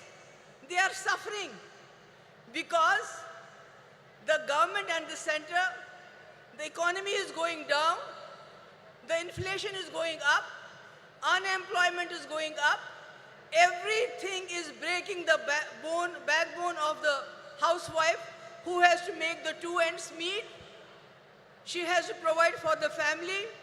And to add to all this, the government at the center, which has failed to fulfill the promises they had made. During UPA, there was 450 rupees for cylinder. Now it is 1200 rupees. Petrol has gone 100 rupees above. Who is suffering the most? The housewife. And to add to all of this, the present government, the Modi government, is trying to divert the attention from all these problems by their sinister design of injecting hatred, venom into the society through the youngsters of the poorest of poor. These poor boys are encouraged. They are provoked to lynch the people of other communities. They are garlanded. The people, the sons, the daughters of the ruling party are studying good education in and abroad. They are having good jobs, lucrative jobs. They are getting good contracts. And if they don't have a job, then they go and head the sports bodies of our country. But what about the poor children? They are pushed into implementing their sinister agenda of divide between Hindus and Muslims. And this is really tearing apart our society. And again, it has a very, very drastic effect on the women folk. Because any person who commits a crime, he is a criminal. Whether he goes to jail or not, so they are criminalizing the whole society at this point of time. So, my point is that if and when, inshallah, I hope that the India Alliance will come to power, and Rajiv Gandhi ji has already sown the seeds of 33% reservation in panchayats. We have a huge number of women who are ready to take their place in assemblies and parliaments, and I am hopeful once India Alliance comes to power, Rajiv Gandhi's dream will come alive. It will be fulfilled, not like a joke which our Prime Minister played. He signed a check, kept it in his pocket, and told the women folk, we'll cash it sometime in 2047. So, but we're not going to do that. Inshallah, I'm hopeful. And at the last, I would like to thank once again Stalin ji, Kanimudi ji, who was personally invited us. And I'm so happy that Sonia ji is here to grace the occasion. And thank you so much for bearing with me. I know I have not been able to, make you understand every word I said, but thank you so much. Thank you ma'am. மதச்சார்பின்மைக்கும் ஜனநாயகத்திற்கும் நம்பிக்கை ஒளியாய் திகழ்பவரும் தலைவர் கலைஞர் அவர்கள் பெரிதும் மதித்த தலைவருமான காங்கிரஸ் கட்சியின் மூத்த தலைவர் அன்னை சோனியா காந்தி அவர்களை வரலாற்று சிறப்பு வாய்ந்த இந்த நிகழ்வில் மாநாட்டு பேருரையாற்ற அன்புடன் அழைக்கிறோம். அன்னை சோனியா காந்தி அவர்களின் உரையை மொழியாக்கம் செய்ய காங்கிரஸ் மூத்த தலைவரும் தமிழ்நாடு சிறுபான்மை ஆணைய தலைவர் திரு பீட்டர் அல்மோன்ஸ் அவர்களை அன்புடன் அழைக்கிறோம்.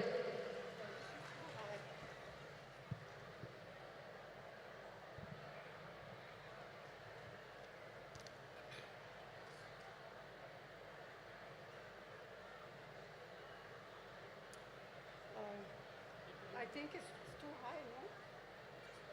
No. Leave it.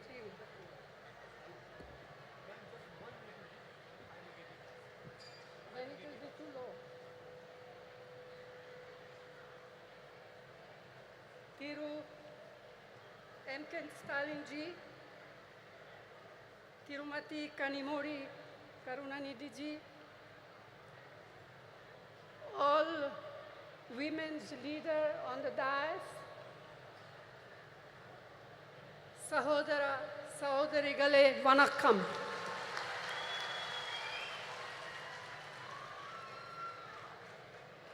Thank you, Chief Minister of Tamil Nadu, Thiru M.K. Stalin, for inviting me to this Women's Rights Conference.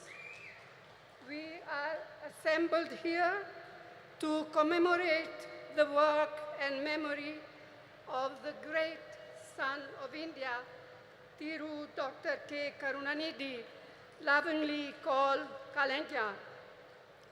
மாண்புமிகு ஸ்டாலின் அவர்களே, அன்பிற்குரிய கனிமொழி அவர்களே, மேடையிலே அமர்ந்திருக்கக்கூடிய மகளிர் தலைவர்களே, இந்த அருமையான நாளில்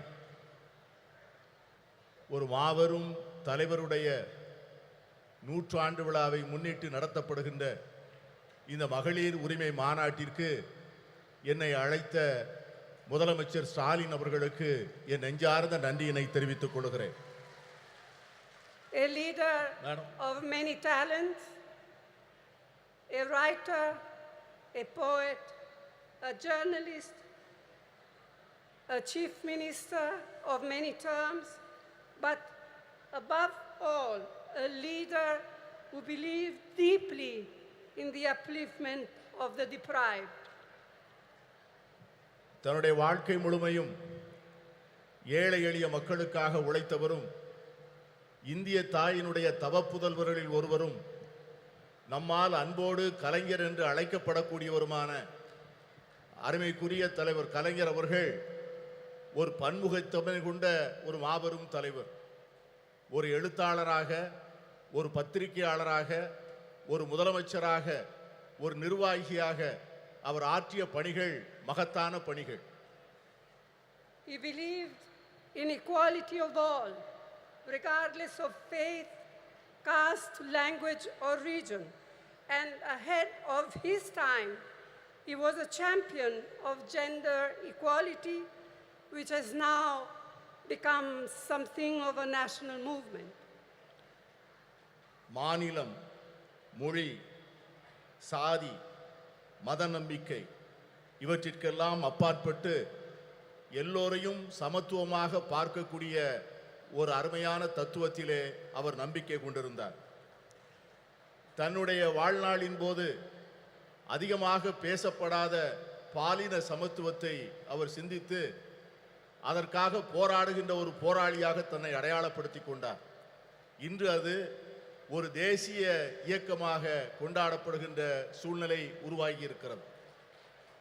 Our women have made India proud in multiple fields and sectors, in spite of the shackles of tradition, patriarchy, and culture that stood on their way. This struggle for equality has had many ups and downs. But today, Indian women shine in many spheres. To mention just a few: science, knowledge, skills, culture, and sports, and politics. And above all, as centers of our families and leaders of people. நம்முடைய பெண்கள் இந்தியாவிலே மிக மகத்தான சாதனைகளை செய்திருக்கிறார்கள். மரபு வழி சமூகம், ஆணாதிக்க சமூகம், கலாச்சாரம் என்கிற தடைகளை எல்லாம் மீறி அவர்கள் மிக அருமையான சாதனைகளை செய்து முடித்திருக்கிறார்கள். இந்த நீண்ட நெடிய போராட்டத்தில் ஏற்றங்களும் இருந்திருக்கின்றன, இரக்கங்களும் இருந்திருக்கின்றன.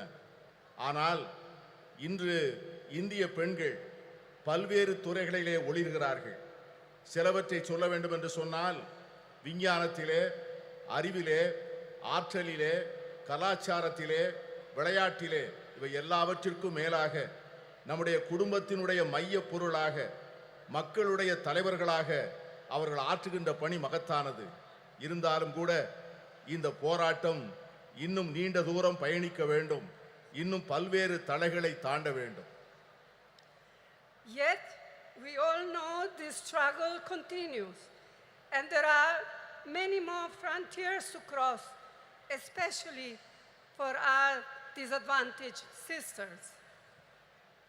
இருந்தாலும் நம்முடைய ஏழை எளிய சகோதரிகள் இன்னும் ஏராளமான தடைகளை தாண்டித்தான் இந்த சமத்துவத்தை பெறுவதற்கான சூழ்நிலை உருவாகி இருக்கிறது. The remarkable non-violent freedom struggle led by Mahatma Gandhi placed a strong emphasis on gender equality. In 1928, the draft constitution was being crafted under the chairmanship of Motilal Nehru, and the Karachi Resolution of 1931, framed by Jawaharlal Nehru. Both these documents championed women's rights, advocating for equal voting rights, political and economic rights, and fair wages. They laid the foundation for women to play an equal role in our nation's building. They embodied the promise of universal suffrage, gender equality, and the socialist equitable society. And this spirit continued when the Constitution of India, under the leadership, chairmanship of Dr. B.R. Ambedkar, was ultimately framed. Mahatma காந்தியினுடைய தலைமையிலே ஏற்றுக்கொள்ளப்பட்ட சாத்வீகமான வன்முறையற்ற சுதந்திர போராட்டம் மகளிர் சமத்துவத்தை முன்னிலைப்படுத்தியது. 1928 அரசியல் சாசன சட்ட வரைவு மோதிலால் நேரு அவர்கள் தலைமையிலான குழு தயார் செய்து அந்த அறிக்கையை சமர்ப்பித்தது.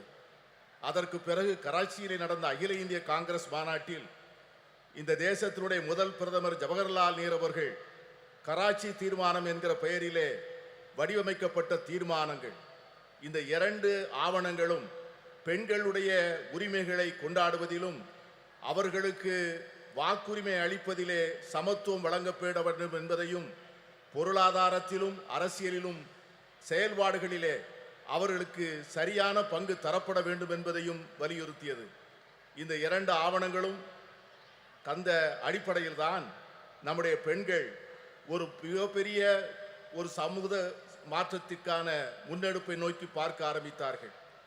இதைத்தான் எல்லோருக்குமான வாக்குரிமை, பாலின சமத்துவம், சோசலிச அறம் சார்ந்த சமூகம், இவைகளெல்லாம் அந்த 2 ஆவணங்களில் சொல்லப்பட்ட அந்த விஷயங்கள் தான் பாபா சாஹேப் டாக்டர் அம்பேத்கர் அவர்கள் இந்திய அரசியல் சாசன சட்டத்தினை வரையறுக்கின்ற போது இந்த தத்துவங்களை உள்ளாங்கி அதை மேலெடுத்து செல்லக்கூடிய சூழ்நிலை ஏற்பட்டது. Who can forget what our first Prime Minister, Jawaharlal Nehru, once said, I quote, "If you educate a man, you educate one individual. However, if you educate a woman, you educate a whole family. Women empowered means India empowered," unquote. ஒரு பெண்ணை நீ படிக்க வைத்தால், ஒரு ஆணை நீ படிக்க வைத்தால் ஒரு தனி நபரை மட்டும் படிக்க வைக்கிறாய். ஆனால் ஒரு பெண்ணுக்கு கல்வி கற்றுக் கொடுத்தால் ஒரு குடும்பத்திற்கே கல்வி கற்றுத் தரப்படுகிறது. மகளிரை அதிகாரப்படுத்தினால் இந்தியாவை அதிகாரப்படுத்துகிறோம் என்கிற ஜவஹர்லால் நேரு அவர்களுடைய வார்த்தைகளை யார் மறக்க முடியும்? And we cannot ever forget the inspiring role Indira Amma in showing how a woman can lead with strength, ability and leadership, combined with a deep sensitivity to the abolition of poverty.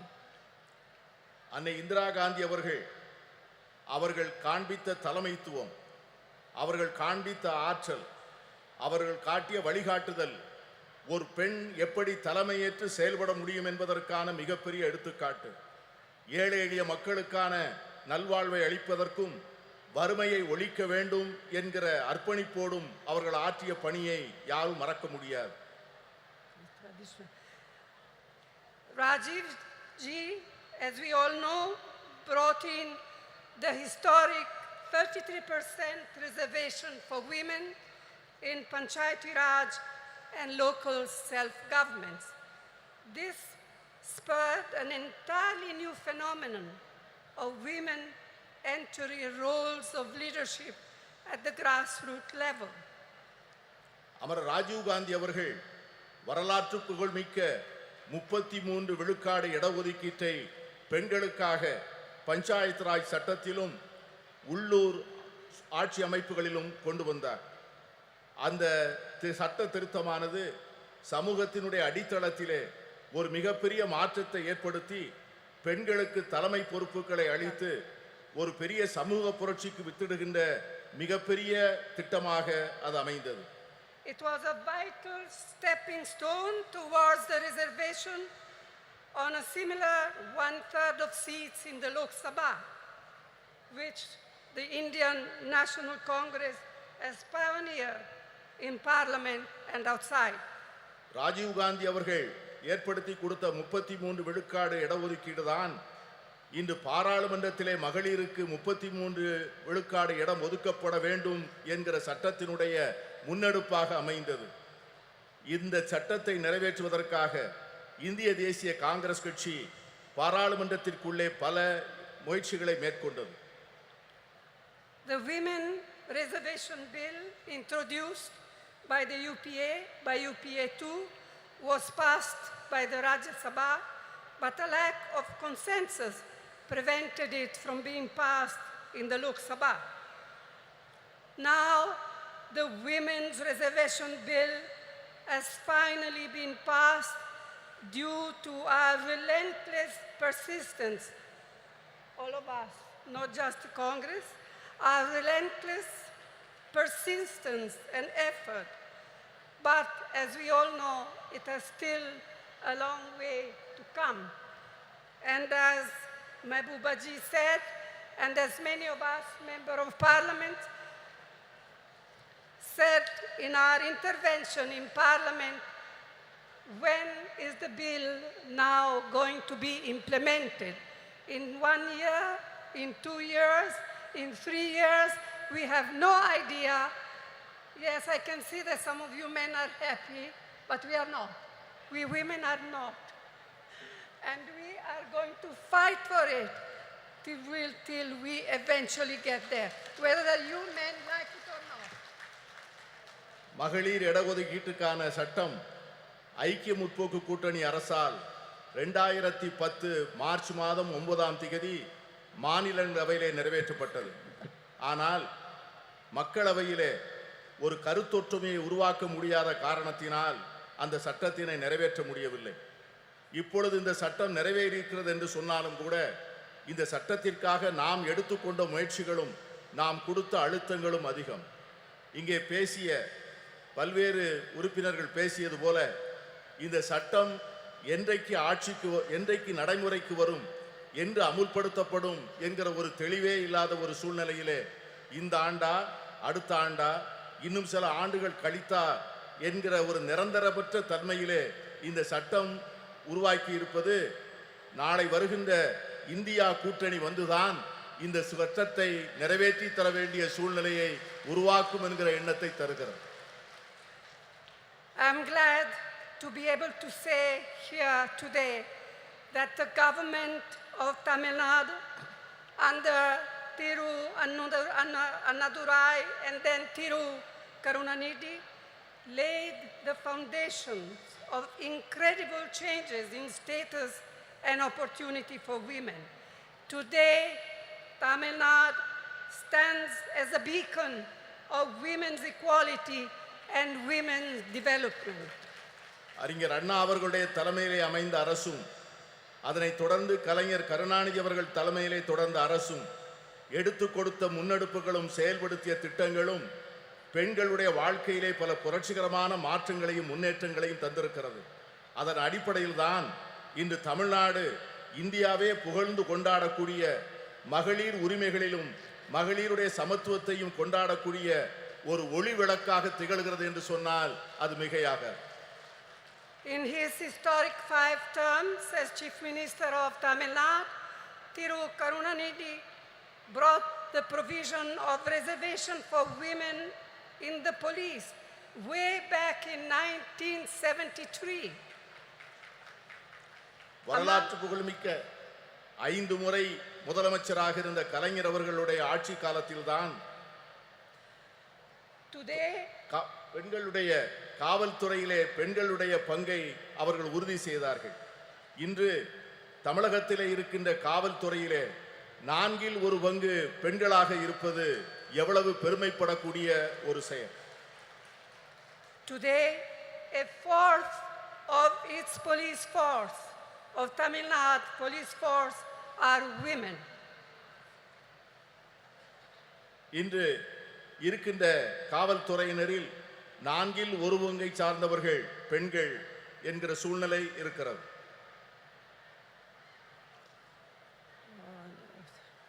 Another very important initiative brought in by Karunanidhi was the reservation for women in government positions. Today, women's participation in government services exceeds 30%. And I am told that just recently, Chief Minister M.K. Stalin has raised it to 40%, and I commend your Chief Minister for this. கலைஞர் கருணாநிதி அவர்கள் செய்த முக்கியமான மற்றொரு சீர்திருத்தம் என்னவென்று சொன்னால் அரசு பணிகளிலே பெண்களுக்கான இடஒதுக்கீட்டை செய்தது. அதன் விளைவாக அரசு பணிகளிலே 30 விழுக்காட்டை சார்ந்தவர்கள் பெண்களாக இருந்தார்கள். இன்று நம்முடைய முதலமைச்சர் ஸ்டாலின் அவர்கள் தலைமையிலே செயல்படுகின்ற அரசு அந்த 30 விழுக்காட்டை 40 விழுக்காடாக உயர்த்தி பெண்களை பெருமைப்படுத்தி இருக்கிறது. And it comes at no surprise that through initiatives like the midday meal program, the promotion of women empowerment, and encouragement of female education, Tamil Nadu boasts today of some of the most impressive maternal and infant mortality rates in India. பெண்களுடைய நல்வாழ்வுக்காக தமிழக அரசால் எடுத்துக்கொள்ளப்பட்டிருக்கின்ற பல்வேறு திட்டங்கள், சத்துணவு திட்டங்கள், பெண்களுடைய நல்வாழ்வுக்காக எடுத்துக்கொள்ளப்படுகின்ற மருத்துவத்துறையிலே செயல்படுத்தப்படுகின்ற திட்டங்கள், தாய்மார்களுக்காகவும் பால் குடிக்கும் சேய்களுக்காகவும் அரசாங்கம் நிறைவேற்றுகின்ற பல்வேறு திட்டங்கள் மிக சிறப்பாக செயல்படுகின்ற காரணத்தினால்தான் இன்று தமிழ்நாட்டிலே தாய் சேய் இறப்பு விகிதம் இந்தியாவிலேயே மிக குறைந்த நிலையிலே இருப்பதற்கு காரணம் அதுதான். It is unfortunate that many of these efforts and programs to help to empower women have not been reflected at the national level. In fact, instead of mitigating problems faced by women, the last 9 years have seen a sustained effort on part of the Modi government to turn our women purely into symbols, to be counted and appreciated only in their restricted traditional roles in a patriarchal framework. கடந்த 9 ஆண்டுகளாக மோடி அரசினுடைய நடவடிக்கைகள், இந்த நாம் ஏற்றுக்கொண்டிருக்கின்ற திட்டங்கள், நாம் பெற்றுத்தந்த உரிமைகள், கடந்த 70 ஆண்டுகளிலே நாம் செய்த நல்ல முயற்சிகளை எல்லாம் சீரழிக்கின்ற வகையிலே செயல்படுவது நமக்கு ஏற்பட்டிருக்கிற மிகப்பெரிய துரதிர்ஷ்டம். பெண்களை ஒரு அடையாள சின்னமாக மாற்றி பழமையிலும் மரபு வழியிலும் ஏற்கனவே பின்பற்றி வருகின்ற பாரம்பரிய சூழ்நிலையில் மட்டும்தான் பெண்கள் இருக்க வேண்டும் என்று எண்ணுகிறது இந்த அரசே ஒழிய அவர்களுக்காக ஒரு புதிய சுதந்திரத்தையும் உரிமைகளையும் அளிக்க அவர்கள் தயாராக இல்லை. இதை போலத்தான் எல்லா துறைகளிலும் எல்லா சுதந்திரத்திற்கும் சமத்துவத்திற்கும் அறம் சார்ந்த சமுதாயத்திற்குமாக நாம் பெற்ற அனைத்து உரிமைகளையும் கடந்த 9 ஆண்டுகளாக அவைகள் அனைவரும் தொடர்ந்து முறையாக சீரழிக்கப்பட்டு வருவதை நான் சுட்டிக்காட்ட விரும்புகிறேன். I am confident that we, the like-minded parties of the India Alliance, can and will take urgent steps needed to make women's equality a reality. நான் உறுதியாக நம்புகிறேன், நாம் ஏற்பாடு செய்திருக்கிற இந்தியா கூட்டணி என்கிற இந்த அற்புதமான ஏற்பாடு இதை போன்ற சமச்சீரற்ற தன்மைகளை எல்லாம் நீக்கி பெண்களுக்கு உண்மையாகவே அவர்களுக்கு ஒரு சமத்துவ உலகை உருவாக்கி கொடுப்பதற்கான மிக அவசரமான நடவடிக்கைகளை நிச்சயம் மேற்கொள்ளும் என்று நான் உறுதியாக நம்புகிறேன். And it is my fervent hope that we in the India Alliance will see to it that the bill will be implemented as soon as possible. We will all work together to see to it that it happens. நான் உறுதியாக சொல்லுகிறேன், India கூட்டணி என்பது நிச்சயமாக இந்த மகளிர் இடஒதுக்கீட்டுக்கான சட்டத்தை நிறைவேற்றிய தீரும். அதை நிறைவேற்றி ஒரு நல்ல சூழ்நிலையை நாம் ஏற்படுத்திய தீர்வோம். இங்கே குழுமி இருக்கின்ற நாம் அதற்கான உறுதியை எடுத்து அதை நோக்கி செயல்பட வேண்டும் என்று நான் கேட்டுக்கொள்கிறேன். This is our goal. This will be the India Alliance goal, and this is what we women must fight for. இதுதான் If we fight for all together, we shall be victorious. இதை இந்தியா கூட்டணியை சார்ந்த கட்சிகள் நிச்சயமாக செய்யும். நாம் அனைவரும் சேர்ந்து போராடுவோம். நாம் அனைவரும் சேர்ந்து நிச்சயமாக இதனை சாதிப்போம். We shall be victorious. Vetri Namade Nandri. நன்றியோடு உழைப்போம். வெற்றி நமது. We feel honored by your presence and thank you for your historical address in this historical event, madam. நூற்றாண்டு கண்ட திராவிட இயக்கத்தின் நீட்சியாய் தந்தை பெரியார், பேரறிஞர் அண்ணா, தமிழின தலைவர் முத்தமிழறிஞர் கலைஞரின் வழியில் மகளிர் உரிமைகளை பேணி பாதுகாத்து பார் போற்றும் வண்ணம் திராவிட மாடல் ஆட்சியை நடத்தி வரும் திராவிட முன்னேற்ற கழக தலைவர் மாண்புமிகு தமிழ்நாடு முதலமைச்சர் அவர்களை தலைமை உரையாற்ற அன்புடன் அழைக்கிறோம்.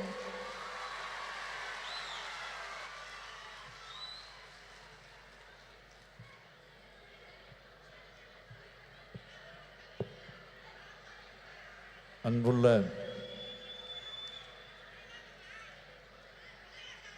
முத்தமிழறிஞர் தலைவர் கலைஞர் அவர்களின் நூற்றாண்டு விழாவை ஒட்டி கழக மகளிரணியின் சார்பில் நடைபெற்று கொண்டிருக்கக்கூடிய மகளிர் உரிமை மாநாட்டில் கலந்து கொண்டு இங்கு எனக்கு முன்னால் உரையாற்றி அமர்ந்திருக்கக்கூடிய காங்கிரஸ் கட்சியினுடைய நாடாளுமன்ற குழுவுடைய தலைவர் பெருமதிப்பிற்குரிய அன்னை சோனியா காந்தி அவர்களே, மாண்புமிகு நீர்வளத்துறை அமைச்சர் அண்ணன் துரைமுருகன் உள்ளிட்ட அமைச்சர் பெருமக்களே, முன்னிலை பொறுப்பை ஏற்று முனைப்பாக இந்த நிகழ்ச்சியை ஏற்பாடு செய்து வெற்றி கண்டிருக்கக்கூடிய கழகத்தினுடைய துணை பொதுச் செயலாளர், நாடாளுமன்ற குழுவினுடைய துணைத் தலைவர் என்னுடைய அருமை தங்கை கனிமொழி அவர்களே,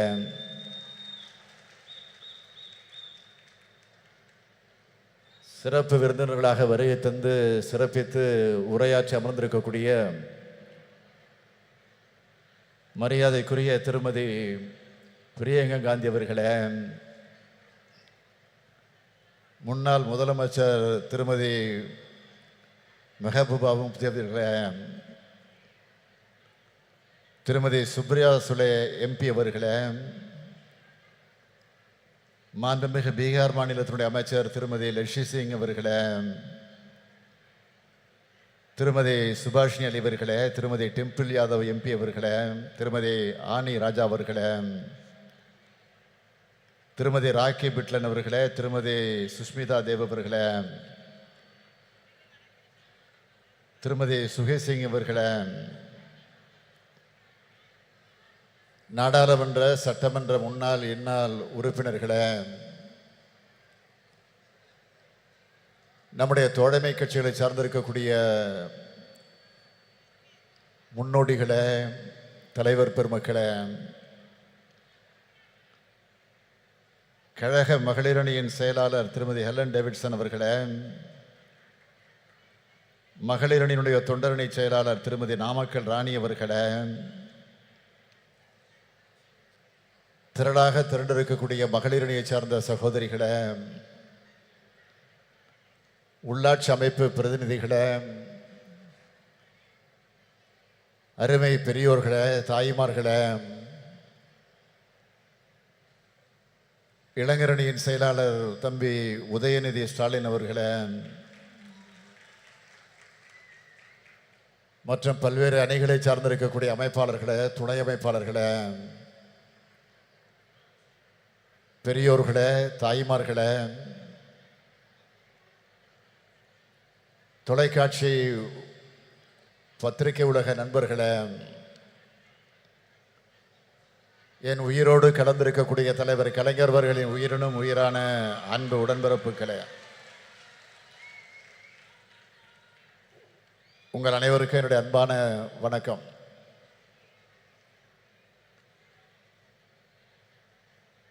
பெண்ணினத்தின் எழுச்சியின் அடையாளமாக இந்த மாநாட்டை ஒரு மாநில மாநாடு போல் ஏற்பாடு செய்து இதை எழுச்சியோடு நடத்தி கொண்டிருக்கிறார் நம்முடைய தங்கை கனிமொழி அவர்கள். அவர் கர்ஜனை மொழியாக, கனல் மொழியாக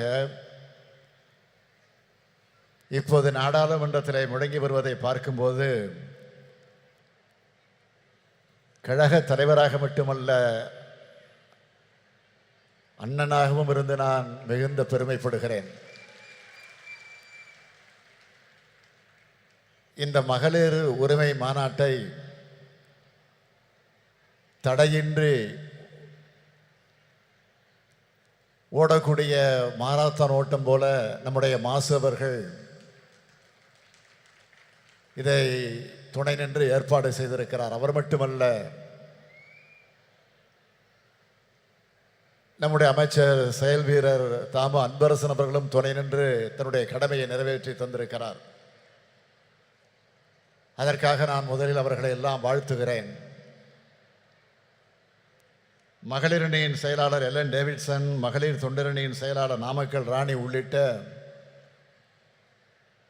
மகளிரணி நிர்வாகிகள் அனைவருக்கும் என்னுடைய வாழ்த்துக்களை தெரிவித்துக் கொள்கிறேன். காஷ்மீர் முதல் கன்னியாகுமரி வரை இருக்கக்கூடிய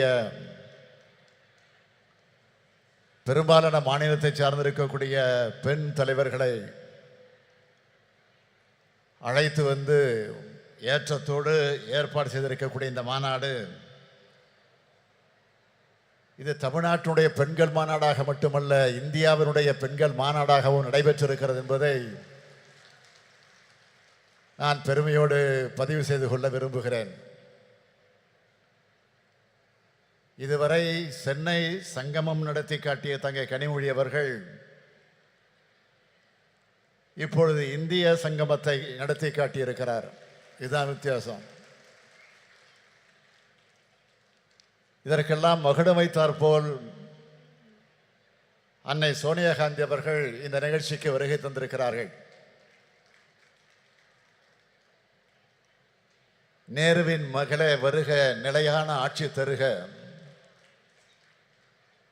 1980ஆம் ஆண்டு தலைவர் கலைஞர் அவர்கள் அம்மையார் இந்திரா காந்தி அவர்களை அழைத்து வந்து அந்த வாசகத்தை சுட்டி காட்டி பெருமைப்படுத்தினார். 2024ஆம் ஆண்டில் இந்திராவின் மருமகளே வருக, இந்தியாவின் திருமகளே வெல்க என்று வரவேற்றார்கள். தலைவர் கலைஞர் அவர்கள் சொன்னதைப் போலவே 40லும் வென்றோம். அகில இந்திய அளவில் காங்கிரஸ் கூட்டணி மகத்தான வெற்றியை பெற்றது. அப்போது தனக்காக காத்திருந்த பிரதமர் பதவியை மறுத்து இந்திய அரசியல்வானில் ஒரு கம்பீர பெண்மணி என நின்றவர் அன்னை சோனியா காந்தி அவர்கள். அப்போது அன்னை சோனியா காந்தி அவர்கள் தான் ஆட்சிக்கு தலைமை வகித்து பிரதமராக வேண்டும் என்று தலைவர் கலைஞர் அவர்கள் முன்மொழிந்தார்கள். அது வரலாறு. When தலைவர் கலைஞர் left us to his resting place, Madam Sonia Gandhi sent a letter. She wrote for me, Kalangar's loss is very personal. He always showed me great kindness and consideration which I can never forget. He was like a father figure to me. சொன்னார், எழுதினார். அத்தகைய ஆழமான குடும்ப பாச நட்பை கொண்டவர் அன்னை சோனியா காந்தி அவர்கள். அவரும் இளம் அரசியல் ஆளுமையாக மிளிர்ந்து கொண்டிருக்கக்கூடிய அருமை சகோதரி பிரியா காந்தி அவர்களும் இங்கு வந்திருப்பது நமக்கெல்லாம் மகிழ்ச்சி அளிக்கிறது. தென்னகரில்லா மெஹபூபா முஃப்தி அவர்கள் ஒரு மாநிலத்தினுடைய முன்னாள் முதலமைச்சர். சுப்ரியா சோலை எழுந்தாலே நாடாளுமன்றத்தில் பாஜகவினர் அஞ்சி நடுங்குவார்கள். பார்க்கறது தான் இப்படி இருக்கிறார் அவர். பீகாரிலிருந்து அருமை நண்பர் நிதிஷ்குமாரின் குரலை எதிரொலிக்க லஷி சிங் வந்திருக்கிறார். டெல்லி முதலமைச்சர் அரவிந்த் கெஜ்ரிவால் எண்ணத்தை சொல்வதற்காக டெல்லி சட்டப்பேரவையுடைய துணைத் தலைவர் ராக்கி பிட்லன் வந்திருக்கிறார். சமாஜ்வாதி கட்சியினுடைய நாடாளுமன்ற உறுப்பினரும் அருமை நண்பர் அகிலேஷ் யாதவ் அவருடைய அருமை மனைவியுமான டிம்பிள் யாதவ் அவர்கள் வந்திருக்கிறார்கள். அந்த கட்சியினுடைய மகளிர் அணியின் தேசிய தலைவர் ஜூயி சிங் வருகை தந்திருக்கிறார். மேற்கு வங்கத்தினுடைய பெண் சிங்கம் மமதா பானர்ஜியுடைய பிரதிநிதியாக சுஷ்மிதா தேவ் வருகை தந்துள்ளார். இடதுசாரி இயக்கங்களின் பிரதிநிதிகளாக சுபாஷினி அலியும் ஆனி ராஜாவும் இடம்பெற்றிருக்கிறார்கள். ஆக இந்த மேடையே இந்தியா கூட்டணியாக காட்சியளித்துக் கொண்டிருக்கிறது. I would like to request all the leaders present on the dais. The BJP can be defeated only through unity. Tamil Nadu has shown this since the 2019 elections. A united alliance like one in Tamil Nadu should be formed in every state across India. If the anti-BJP parties can unite and rise above the minor differences, we can surely defeat the BJP, which is against the interest of the people of India. I urge our sisters present here to relay this message to their party leaders. Bharatiya Janata கட்சியை தோற்கடிப்பது என்பது இந்தியாவில் இயங்கக்கூடிய அனைத்து ஜனநாயக கட்சியுடைய வரலாற்று கடமை. மகளிர் உரிமையை காப்பதற்காக இந்த மாநாடை கூட்டியிருக்கிறார் நம்முடைய கனிமொழி அவர்கள். மகளிர் உரிமை மட்டுமா? பாஜக ஆட்சியில் அனைத்து மக்களது உரிமைகளும் பறிக்கப்பட்டிருக்கிறது. இன்றைக்கு நாம் பார்க்கும் நாடாளுமன்ற அமைப்பு முறை இருக்குமா?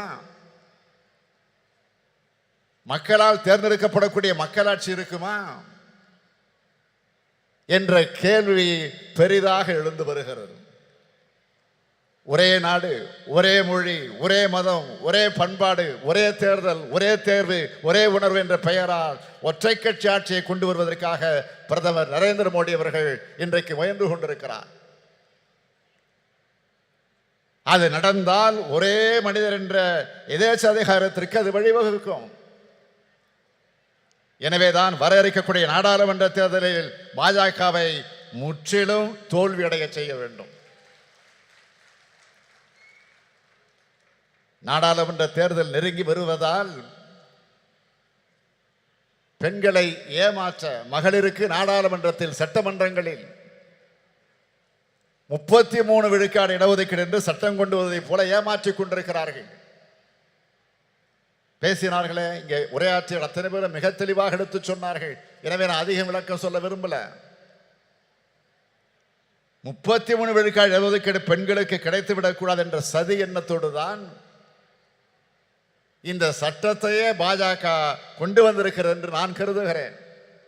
அப்படித்தான் எல்லோருக்கும் என்ன வருகிறது.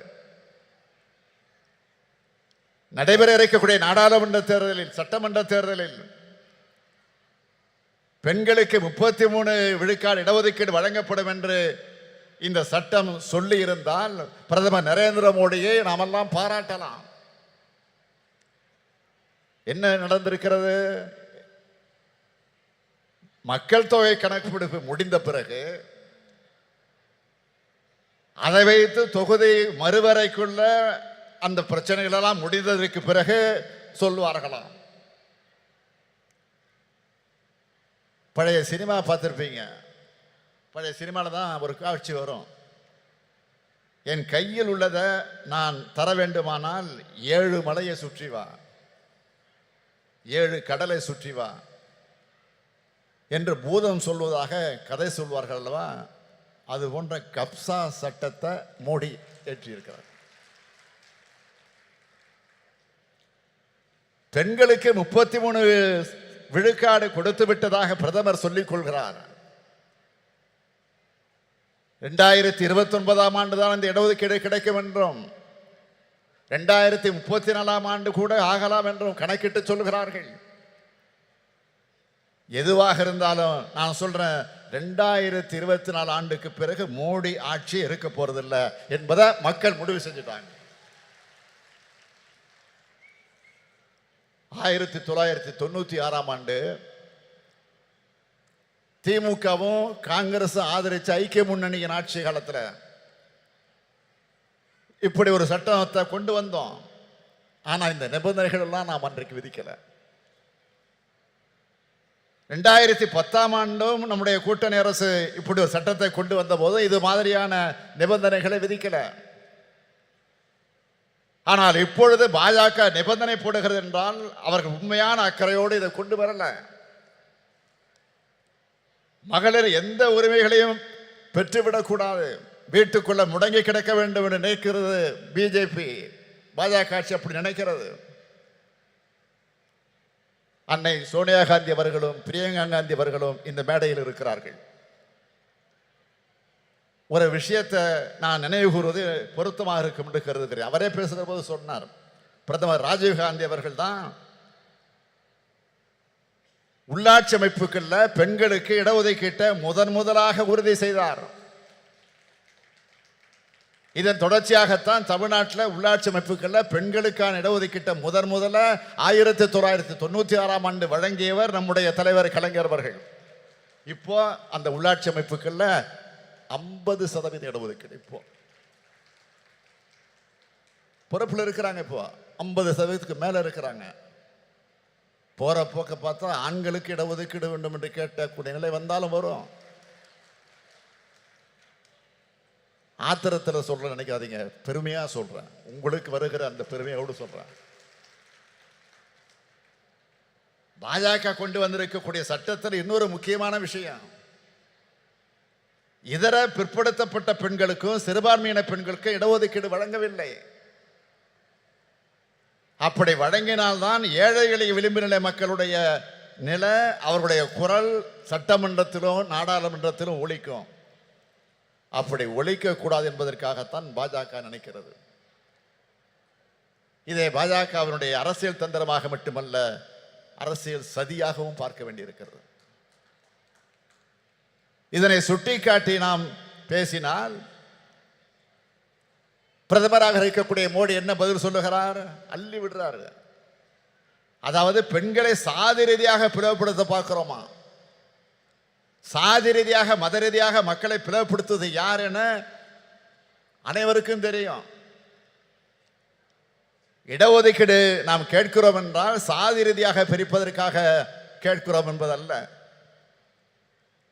அனைத்து மகளிரும் எல்லாவித உரிமைகளையும் பெற்றவர்களாக உயர வேண்டும் என்பதற்காகத்தான்.